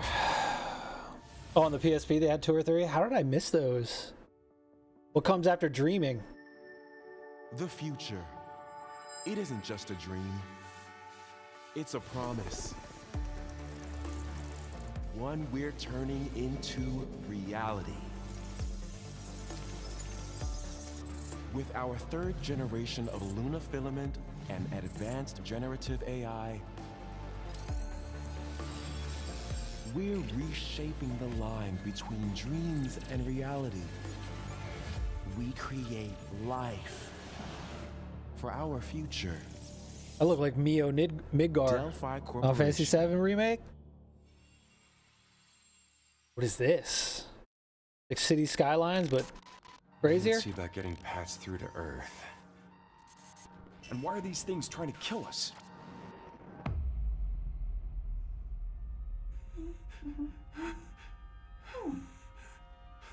There you are. All better. You patched me up? Mm-hmm. Capcom. Oh shit. I am DI-03367. They are pragmatic. Whoa, hang on a second. Don't you have a name or something? Oh. Get behind me. Is this Death Stranding too? I think I can help.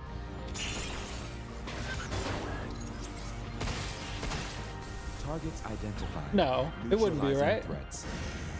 Neutralize us? Looks like we're gonna have to fight our way through. What the? Bypassing first and second firewalls, hooking control protocols. Initiating hack. Pragmata. I said Death Stranding. That was close. D.I. I said I am D. Okay. Maybe too big. I don't know. How about we call you Diana? Diana?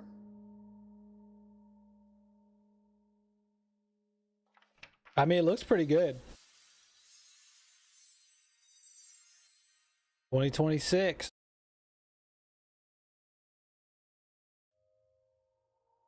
Okay.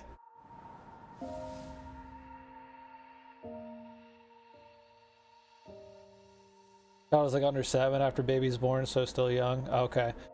I still haven't played the first one. Cock. Okay, today is Saturday, which means curry time. Awesome, I love curry. Speaking of curry, apparently the current president is actually a humane. What does that mean? It's okay, I'll get it. Should we look at the comments? Where are the comments? Romeo, stay with Grandpa. me. Bit IQs. Romeo, listen up. There we You're go. gonna die in about 15 seconds. Seriously?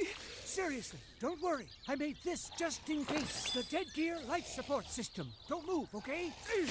Should we even bother looking at chat? Everybody just says L, L, L, W, W, L, L, L, L. That's all chat is. Damn, we just go through a puckered up butthole? It's my kind of game. You're already half dead. From now on, you're half dead man. No, wait, that's pretty lame. Dead man. From now on, you're dead man.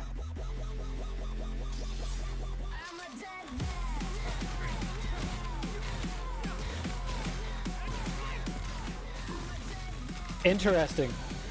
Oh shit.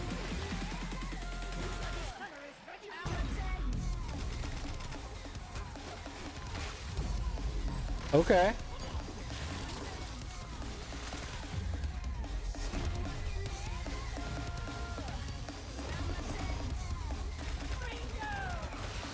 I mean, it's got some crazy looking boss battles.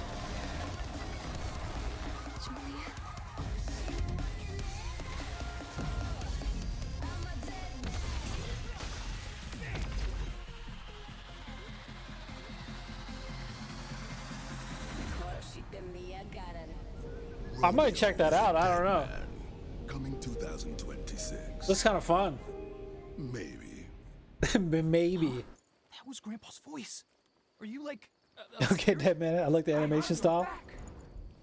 What?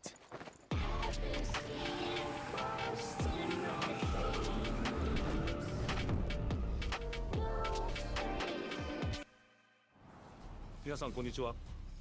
グラスホッパーの役者の須田剛一です。いえ。皆さんトレーラーどうでした？グラスホッパーの久々の新作ロミオ・イザ・デッドマンです。いよいよ発表できました。このゲームはですね、主人公のロミオがロミオ・スターゲーザーという名前なんですかっこいいでしょ。時空犯罪 FBI 捜査官として Tracks down wanted criminals across space-time. さまざまな時空に飛んで倒していく、そんな、ブラッディなアクションゲームとなっています。そして今回はですね、剣だけじゃありません、銃も使えます。ストロングスタイルのアクションゲームとして、チーム一丸となって頑張って作ってます。そしてなんで、タイトルがですね、ロミオなのにデッドマンなのか、それは皆さんぜひ続行をお待ちください。プレイステーション30周年過ぎちゃいましたけど、おめでとうございます。それでは引き続きステートオブプレイをお楽しみください。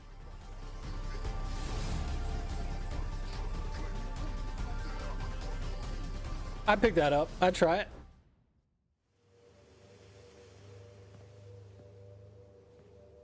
サクコ、どこ行くの？こっち通るの珍しいね。今は誰かと喋りたくて。私も後から行くね。うん。じゃあね。裏切り者。What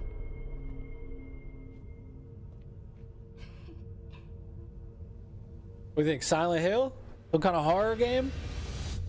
There it is. F. Is that all we're gonna get? Oh, okay.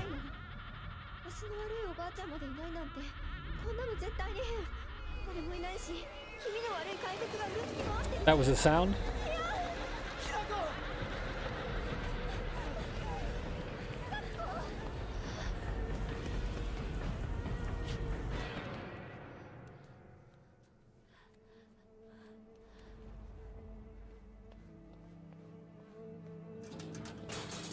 Yeah, it looks like it's in Japan. Oh shit.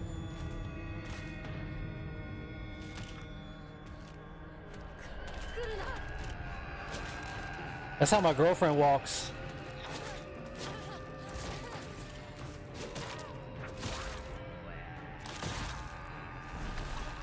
God damn.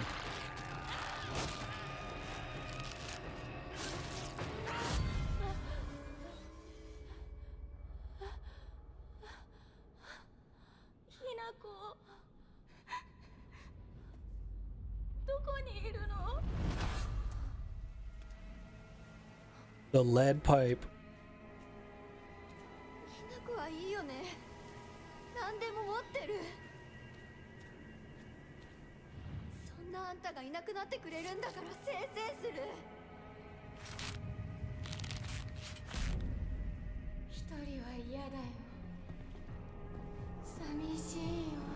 What the fuck? Oh shit.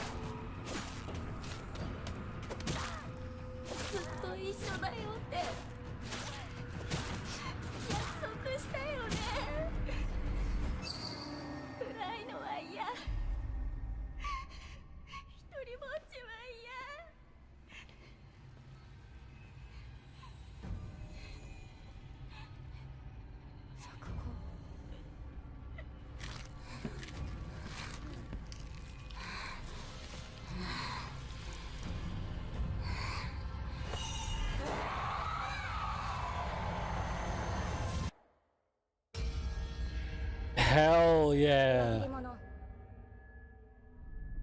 Got a new spooky game to play. Is it going to come out this year? September 25th. There we go. There we go.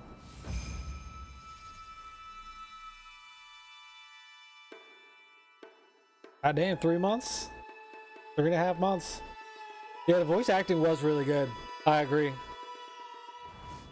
Hell yeah.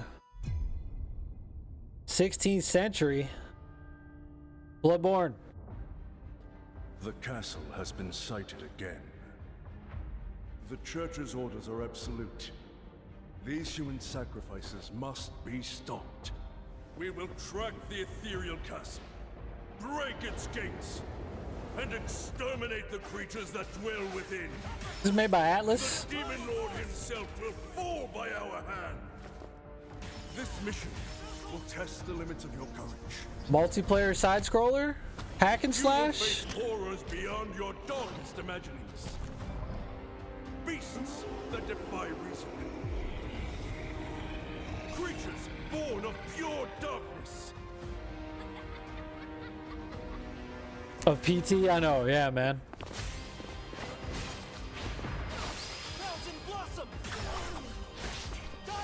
This reminds me of like old PS2 games. Oh, what was it called? There was a couple Atlas made that were like this. Okay, baby, I know you're hungry, babies. The visuals of Shinjuku that I'm seeing are a hellscape I can't quite put into words. Ooh, Digimon? The last one I played was Cyber Sleuth? Our ultimate mission is to I didn't play the one after that. causality between these anomalies. It's probably a phase electron life form. Is that what you call us, Digimon? I'll always be right here with you. Show us the combat. Exactly are you working for? I remember you guys. Who or what is that? You really don't know anything about the digital world? We have been enemies for years now, but this is the first time the Titans have launched an attack on this scale. We now believe most of the anomalies we've been dealing with stem from Digimon. It seems the upcoming battle is truly unavoidable. The world on this end is running out of time. If the gate is opened with the digital world in such a state, the human world will most certainly be affected. Do the Titans not care about the end of the digital world? Stop it! That egg is very important! Show us some battle. The World Tree has been attacked. It is just as the Great One, Plutomon, said. It can't protect anyone. We must protect the world from them. For this purpose and this purpose alone were you born. If that thing opens, then we'll be swarmed by Digimon. Attack! Please, everyone, lend me your strength. Everything's riding on To you. move forward into the We future. must fulfill our mission. Agent.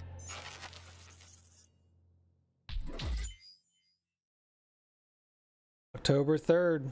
I play it. 10-year-old kid. Oh, Grandpa, you still play Digimon? Check this move, you shrimp. Fucking right. Yeah, I grew up with Digimon. Pokemon, Digimon. Oh, shit. Square Enix. Ooh. Come on. What we got? Oh, Father. Abandon not your... Final Fantasy Tactics? Yo, what? No way. Oh, fuck. I love this game. Oh, shit. If you feel wrong, This is one of my favorite fucking games of all time. Oh my god. Subterfuge and conflict. the powerful must rule the weak. It is our duty. Bro, Ramza, there's Orlando. Fuck yeah, dude. Fucking Wygriff, you got, fuck, what was his name? Delitz? Fuck, dude, yes! Do you remember when your father showed us how to make a whistle of a blade of grass? That sound, I can remember it on the PS1. Fuck, dude. Oh, it looks so smooth. I'll sell my soul to play this right now. Oh, September 30th. Oh my, I wonder if they're adding anything new. Holy shit. Hi everyone, I'm Sean Benson. Dude, Tactics, that's what I'm saying, dude. Here to deliver news and release dates for games coming to PS5 later this year. Boy. We hope you enjoyed that first look at Final Fantasy Tactics. Oh my god. The game will include 2 versions of the original PlayStation Classic. The enhanced version, which features improved graphics, fully voiced dialogue, refined gameplay, and much more. As well as the classic version, which brings a faithful recreation of the Fuck yeah, dude. They're giving us both? modern consoles. Amazing. Oh my god. Final Fantasy Tactics: The Ivalice Chronicles launches on PS5 and PS4 Putting out my calendar right now. 30th, and will be available for pre-order later today. Yep, I'm on it. This next game is something really special. When I first played it, I laughed so hard I almost barked. I still got my PS1 copy in the other room, dude. I still got my strategy guide for that game. Fucking love that game. Toilet? Yeah, sorry, I just need to pee. How badly?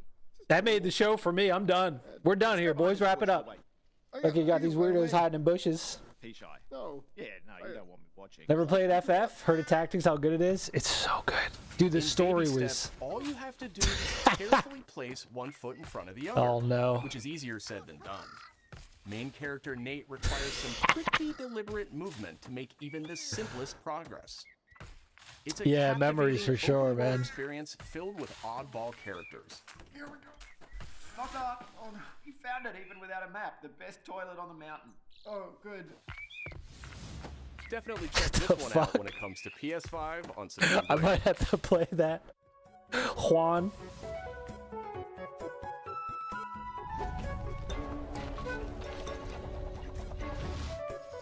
Hirogami Yeah, is I a think- unique action-adventure title from Bandai Namco Studios Singapore. In this journey to save your origami home, you'll transform into paper shapes with distinct abilities, including a paper airplane, a nimble frog, a hardy armadillo, and a powerful ape.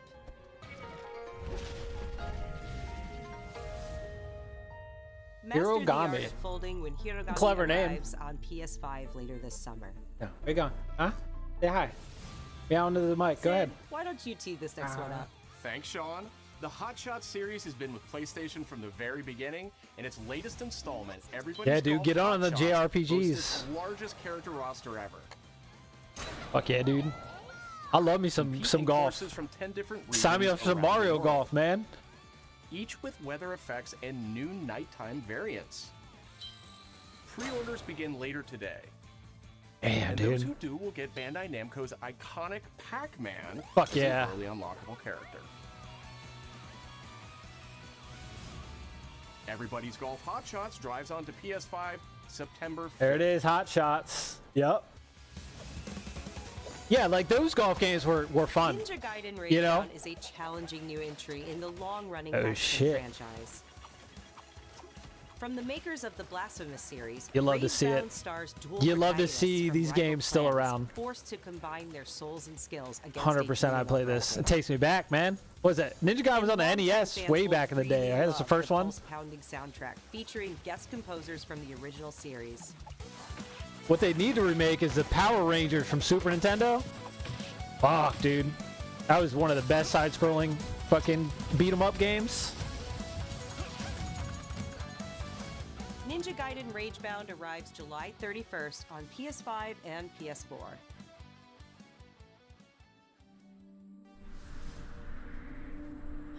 Ooh, what do we got here? From the Game Bakers, Cairn is a survival climbing experience where you must carefully plan your ascent up a deadly mountain. Yeah, definitely do some FF7 Manage remaster. balance and stamina to discover secrets. Blasphemous shit's gonna slap. Hey, wait for me! Encounter other climbers. Shinobi, hell yeah. Nice to meet Hell you. yeah. And survive the harsh conditions of the climb.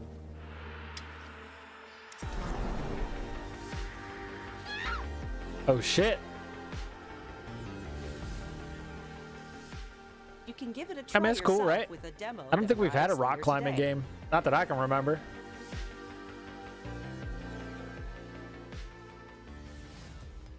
That's all from us, but there's still a lot of State of Play to come.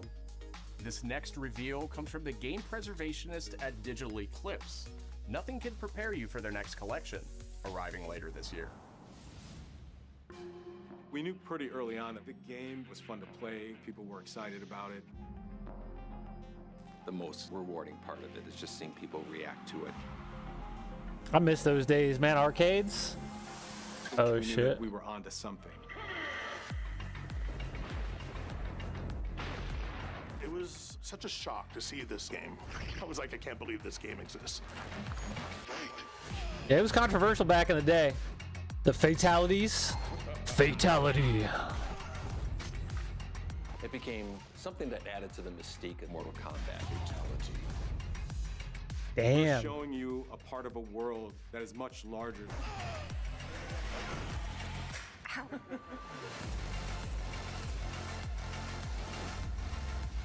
Oh shit. The whole collection.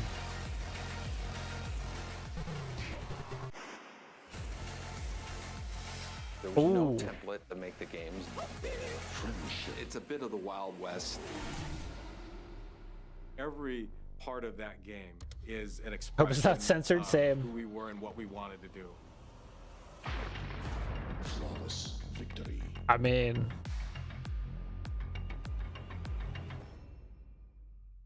mean, some OG Mortal Kombat plus 18 patch. Is it really? Is it censored? I haven't played the newest one. What we got here? Ooh, a new stick, new arcade stick. Yep. Yep. How fitting to follow up. Oh, made by PlayStation. Oh shit. Project Defiant. Okay. No more Mad Cats.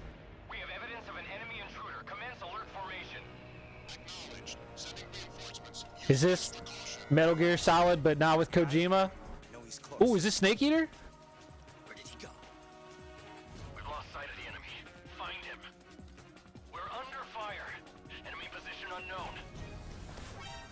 Like this, it's a revolution. All right, Commander. Baby. Yeah, Snake Eater, boys. You won't get away from me. Time for you to taste some real pain. What's the matter? I'm over here. I remember that guy. Remember that? Damn. God, this game's gonna be so good. See you in hell. I'll find you in What the? CQC. God, Snake Eater was such a good game. Ape Escape? Choked him out.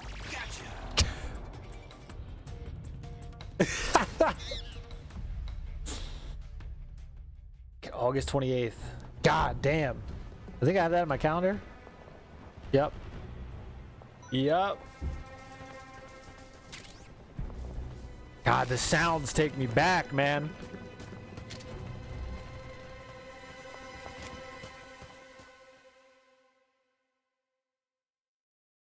Hell yeah, boys. Come on, Ridge Racer. Spirit stones. Shining stones imbued with humankind's never-ending dreams. Since time immemorial, this power has been the impetus for human wars. Is this Neo? Neo 3? Dude, did I just call that? Neo 3, come on. I bet you it is. Such It fucking is. and one thick with the presence of Aratama.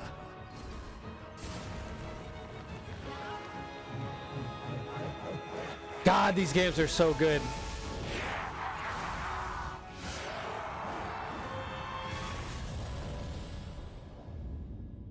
What makes a shogun? Here is my answer. I never finished 2. I need to go back. I think I moved. Something happened.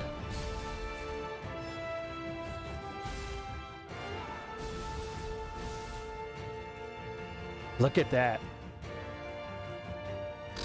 Yes.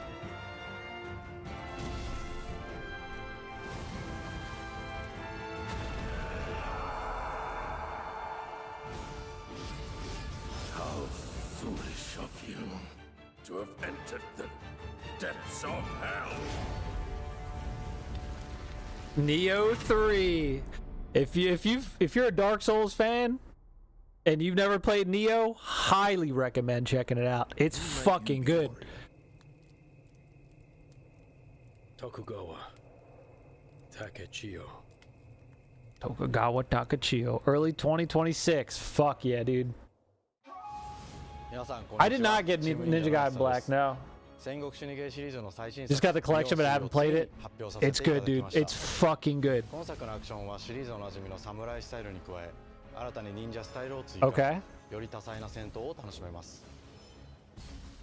ステージもオープンフィールドとなり、探索や攻略の自由度や没入感が大幅にアップしています。Okay. 本日よりプレイステーション5で体験版も配信いたしますので、ぜひプレイしてご意見をいただければと思います。Yep. I'm gonna 2026年の発売に向けて、続報にもぜひご期待ください。Damn, dude. And they dropped a demo? That's crazy.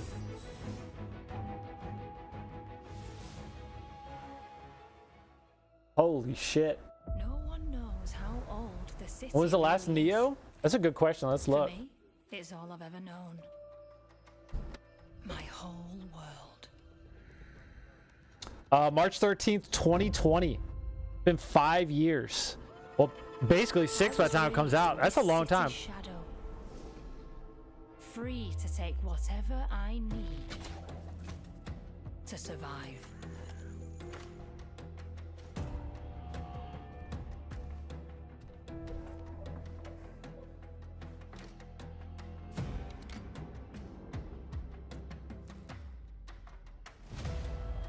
This city hides many lost and legendary treasures. Locked away, waiting to be found. Waiting to be taken. Siberia? 20 years old? Really? But some treasures come with more Better love story than GTA 5 though. True. I'm sure the demo will be like the old ones, just like the first level. That's fine. Thief VR. I never played Thief.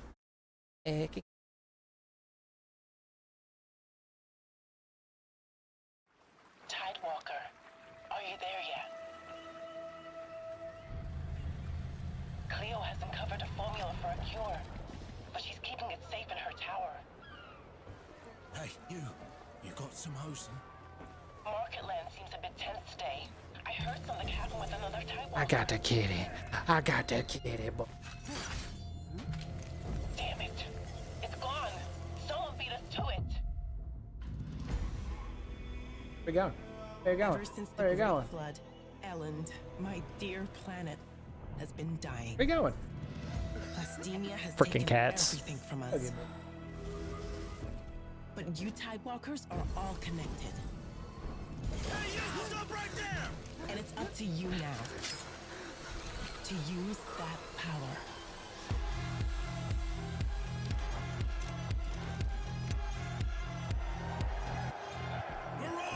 So you can make your own base?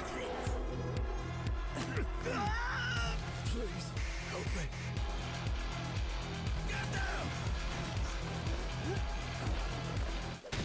Damn. Tidewalkers, will you help us?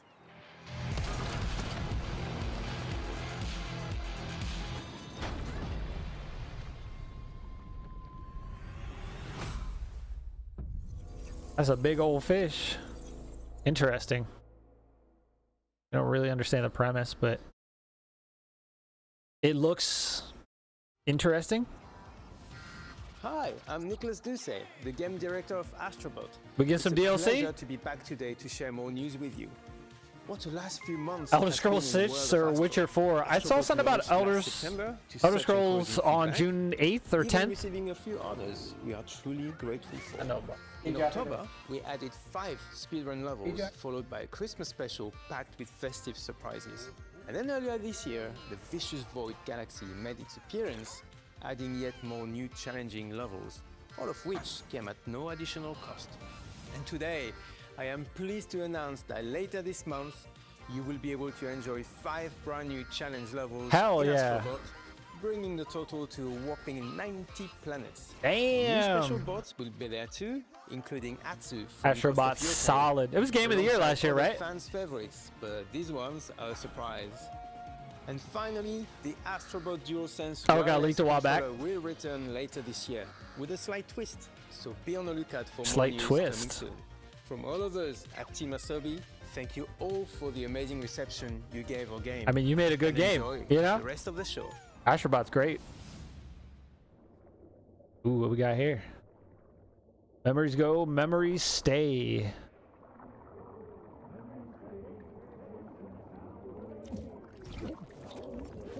It always sways, it always strays. See remnants.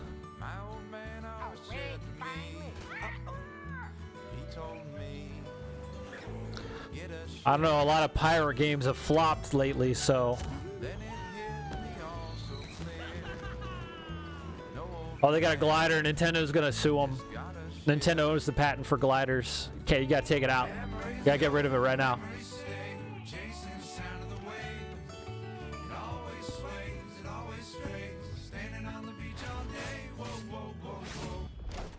Damn.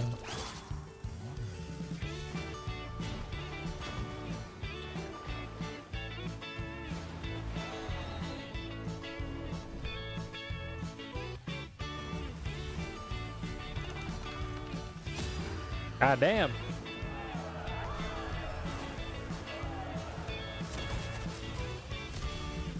Jesus. Oh, hell yeah. Got little mermaid hussies. That's a lot of damage.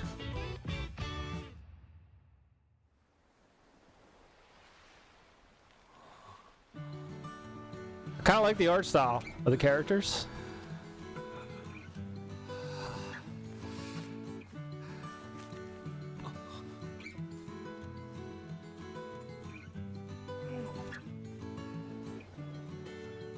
Yeah, I agree, man. 100%.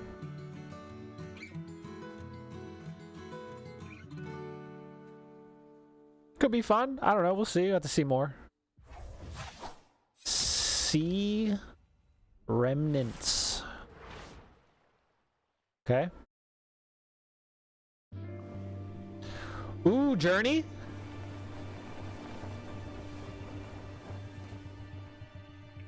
Yup. Damn, we getting something else?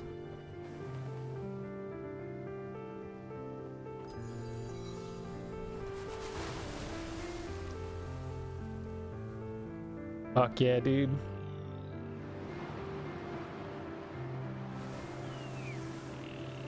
Dude, bring back Echo the Dolphin. Come on. Look, turn-based? Maybe? I don't know.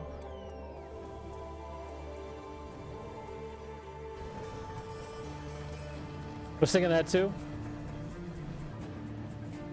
Yeah, I mean, I grew up playing single-player games. I'm all about them. I fucking love single-player games.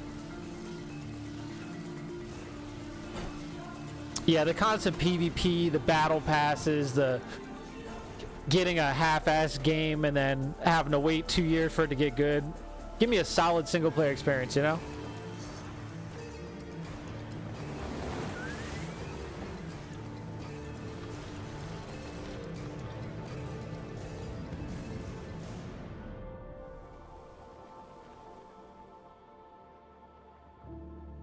Sword of the Sea. Ooh boy, August 19th. All right, put that on the calendar. That's a must play. Hi everyone, I'm Kristen Zatani. That was a new look at Sword of the Sea, a visually striking adventure from the team behind Abzu and the Pathless. We're excited to announce that Sword of the Sea will launch this summer into the PlayStation Plus game catalog. Oh, really? Okay. On June 17th, Remedy brings otherworldly action to game catalog with FBC Firebreak. It's like a mid-single player over a good multiplayer any day.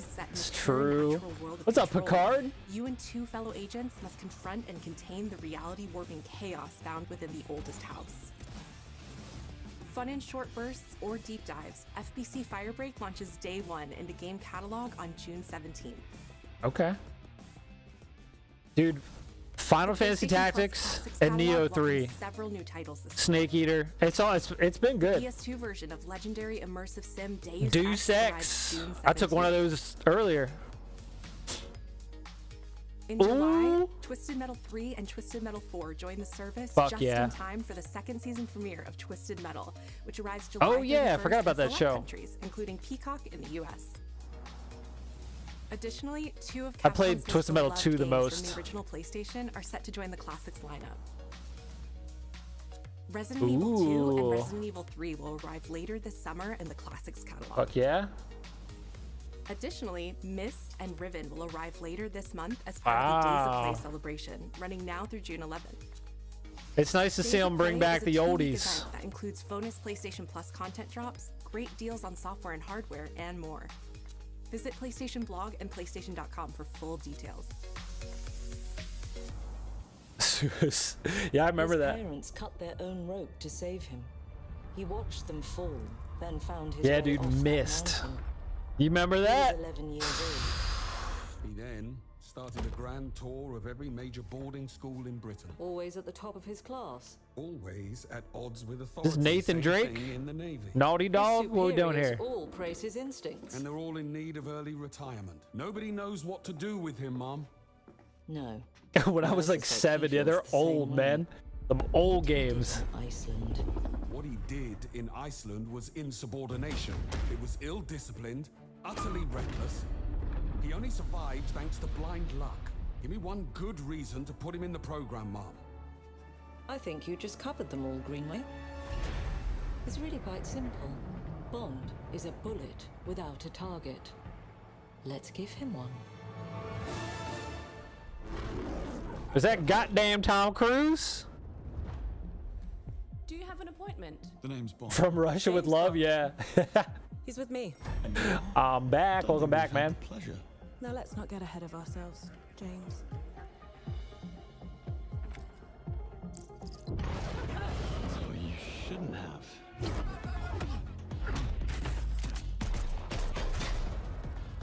We're facing a situation of the utmost delicacy. I need all my pieces on the board. 009. It's sure in the ass. Whatever the end game is, we won't see it coming.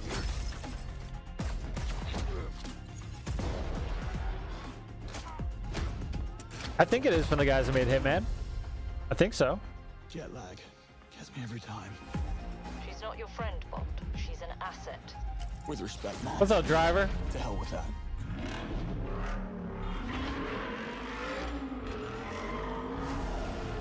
They do better car sounds than Test Drive.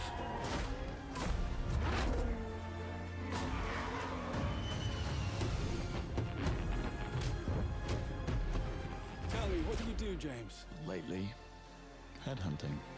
Dude, my eye is good. If I play Path of Exile 2, my eye gets bad. That's the only thing that hurts my eye. If I don't play it, I'm fine. It's crazy, dude.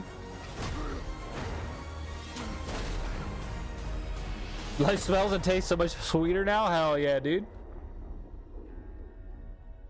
Yeah, I haven't played a James Bond game since like Nintendo 64.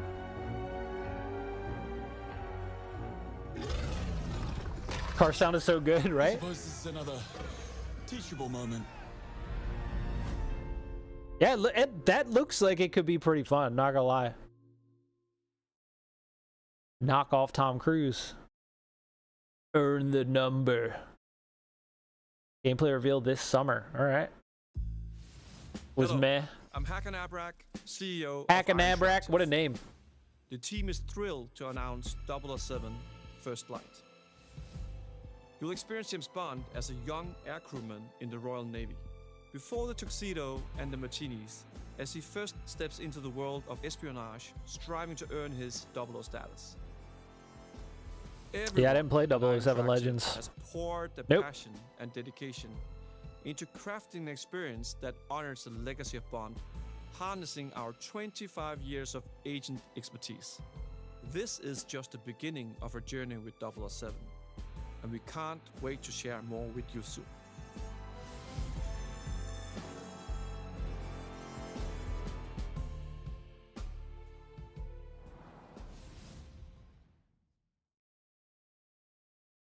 Next. Assassin's Creed DLC. Ghost of whatever the new one is. Got a ukulele on our back.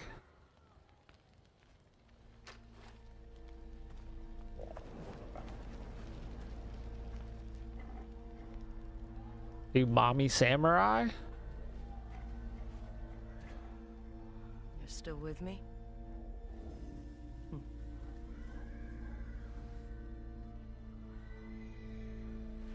Yeah, I think this might be the new Ghost game. Yote.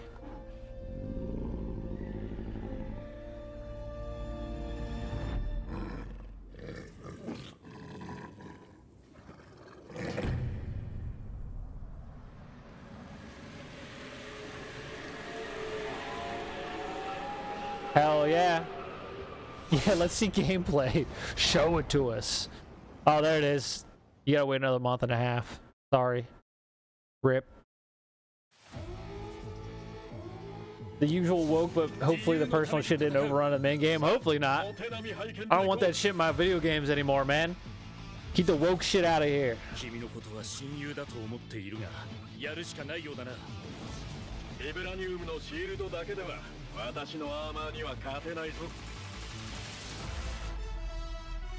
I'm not a huge Marvel fan, so, you know.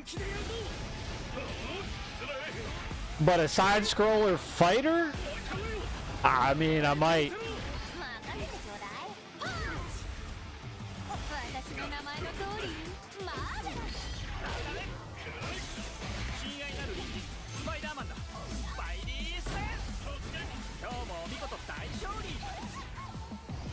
Spider-Man's Asian now.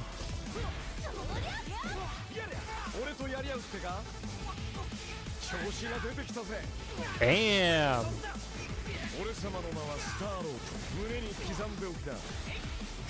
Maximilian dude's probably fucking shitting a brick right now. This is right up his alley. Yeah, Marvel vs. Capcom vibes. Dragon Ball Fighter Z, yeah. I mean, Marvel's had a lot of games like this.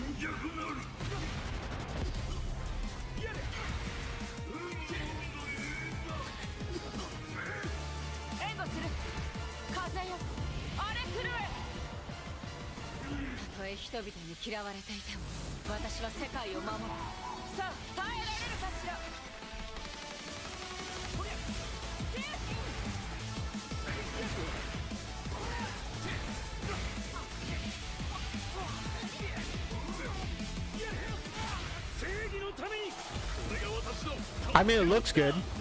It looks real good. Baby girl Storm. I see what you mean. I see.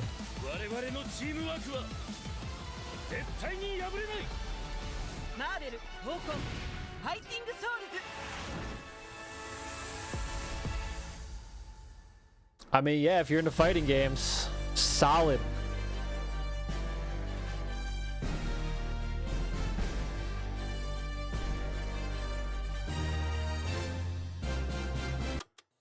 Pause.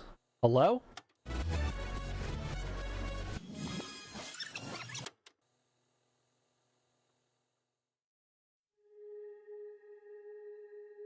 Okay.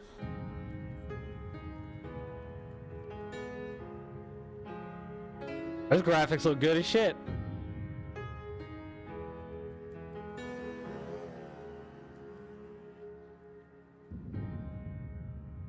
プレイステーションの友人から急になんか飲みに行こうぜっていう連絡が来て、なんのこっちゃと思って、Hey, there's a Rainbow Bridge, boys. 手合わせて行ったんですけど、ちょっと飲んでる中で、実はアークの方でマーベルの格闘ゲームを作ってみないかというような提案をいただきまして。Yeah, it's 100% IRL. いや本当に聞いた時はびっくりしましたね。で、世界的に本当に有名な IP ですし、光栄だなと思いつつも、まず本当にうちの会社で大丈夫かなという。GT7 photo mode. That's what I was thinking.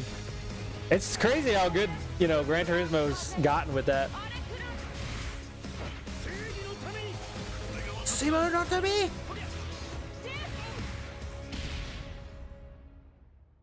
The inspiration for working before I get wrecked came from a place of pure fandom and wanting to say, why isn't PlayStation in this space? So PlayStation approached us with this vision to bring Marvel back to the forefront of the tag fighting genre. And that got us really excited because we had worked with them before on successful stuff like the Marvel Spider-Man franchise with Insomniac. I like that guy. I don't know what it is. When it came to approaching Marvel, you have to kind of first float the idea. But that guy's like the Yakuza leader. Nah, this team's awesome. A company like Arc System Works to make a fighting game. We'd love to partner with you to do this really great collaboration. Would you be interested? When they named the developer, that really perked up our ears. It's always refreshing to work with a team that will take on the challenge of tackling Marvel, putting their own spin on it, and they're just uppercutting that challenge into the stratosphere.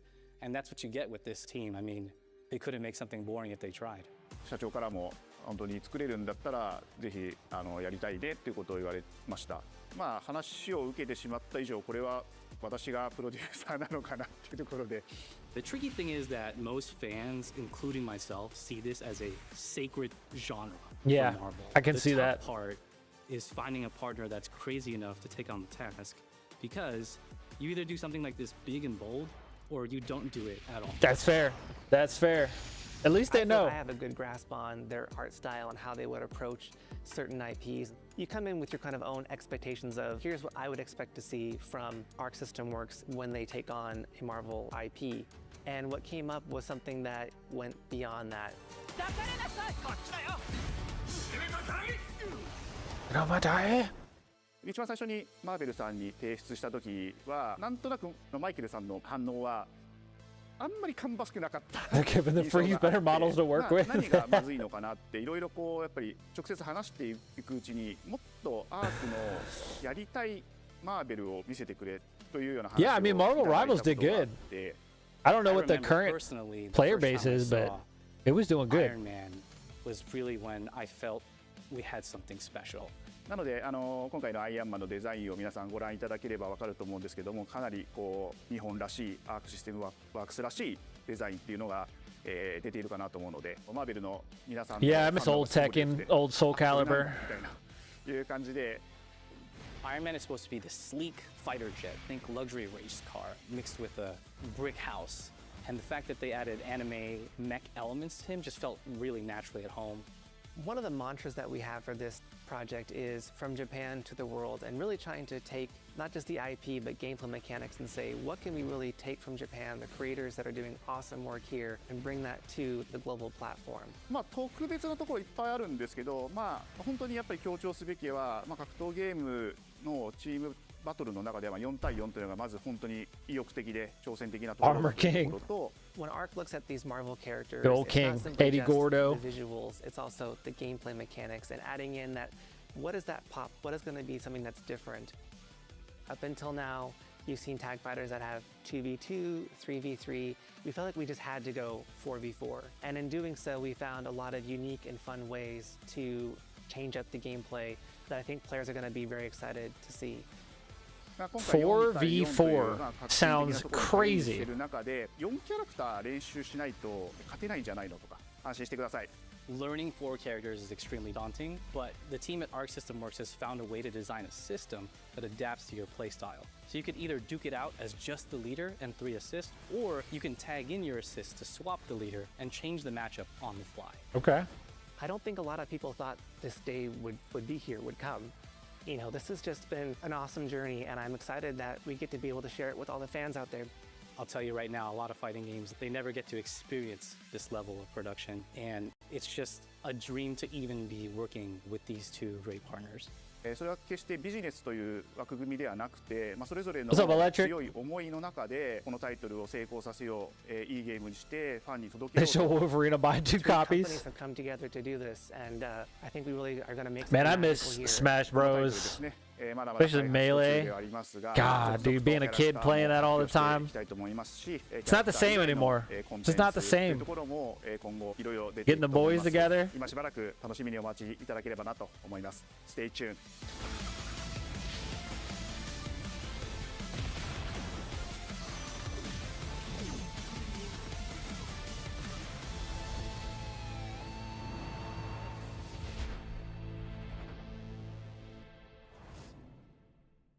Well, 54 minutes in. I don't know how long this thing's going to be. Still with me?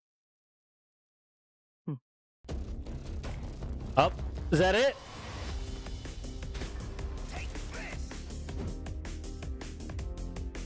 It seems the upcoming battle is truly unavoidable.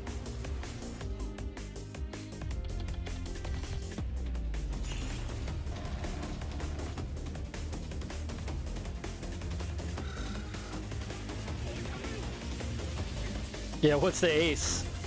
There's got to be one more, right?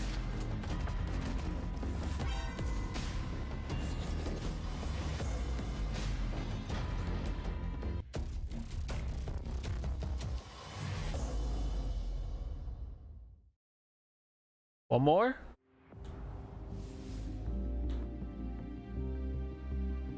That's it. You give me tactics in Neo 3.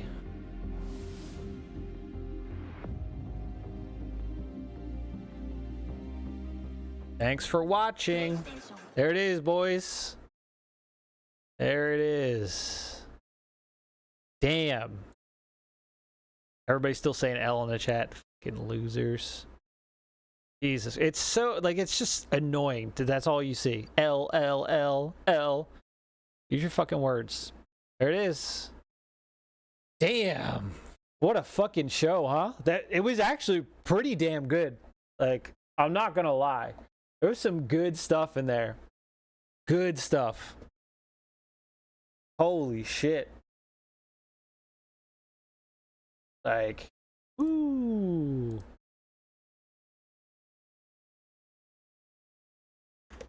You know what I mean? Damn. Well, boys, I gotta feed my dogs and take my ass to work. You know? I might not go to work and I might play the Neo 3 demo tonight. I might come back. Who knows? No Ridge Racer 0 out of 10. Oh man. Yeah, man. I don't know. I mean, I was surprised. I wasn't expecting much from that, because I feel like the last few State of Plays have been kind of meh, you know? That was actually pretty damn good. Let me see something. Will this crash?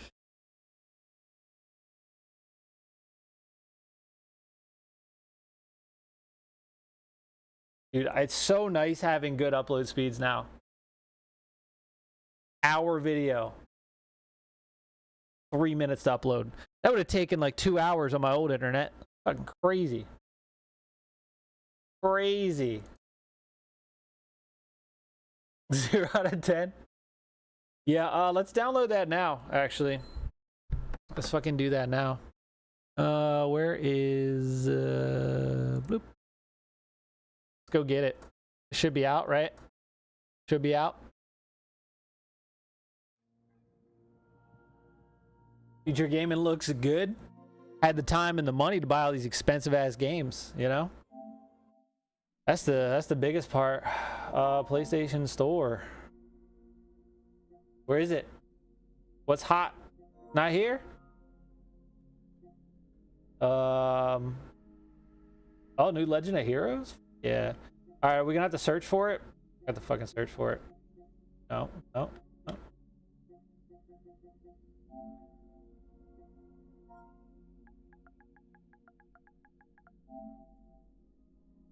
Where it at?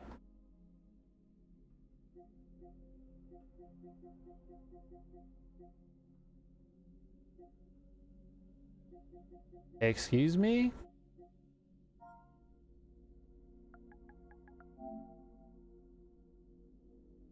Excuse me? Where's it at? Is there a demo section?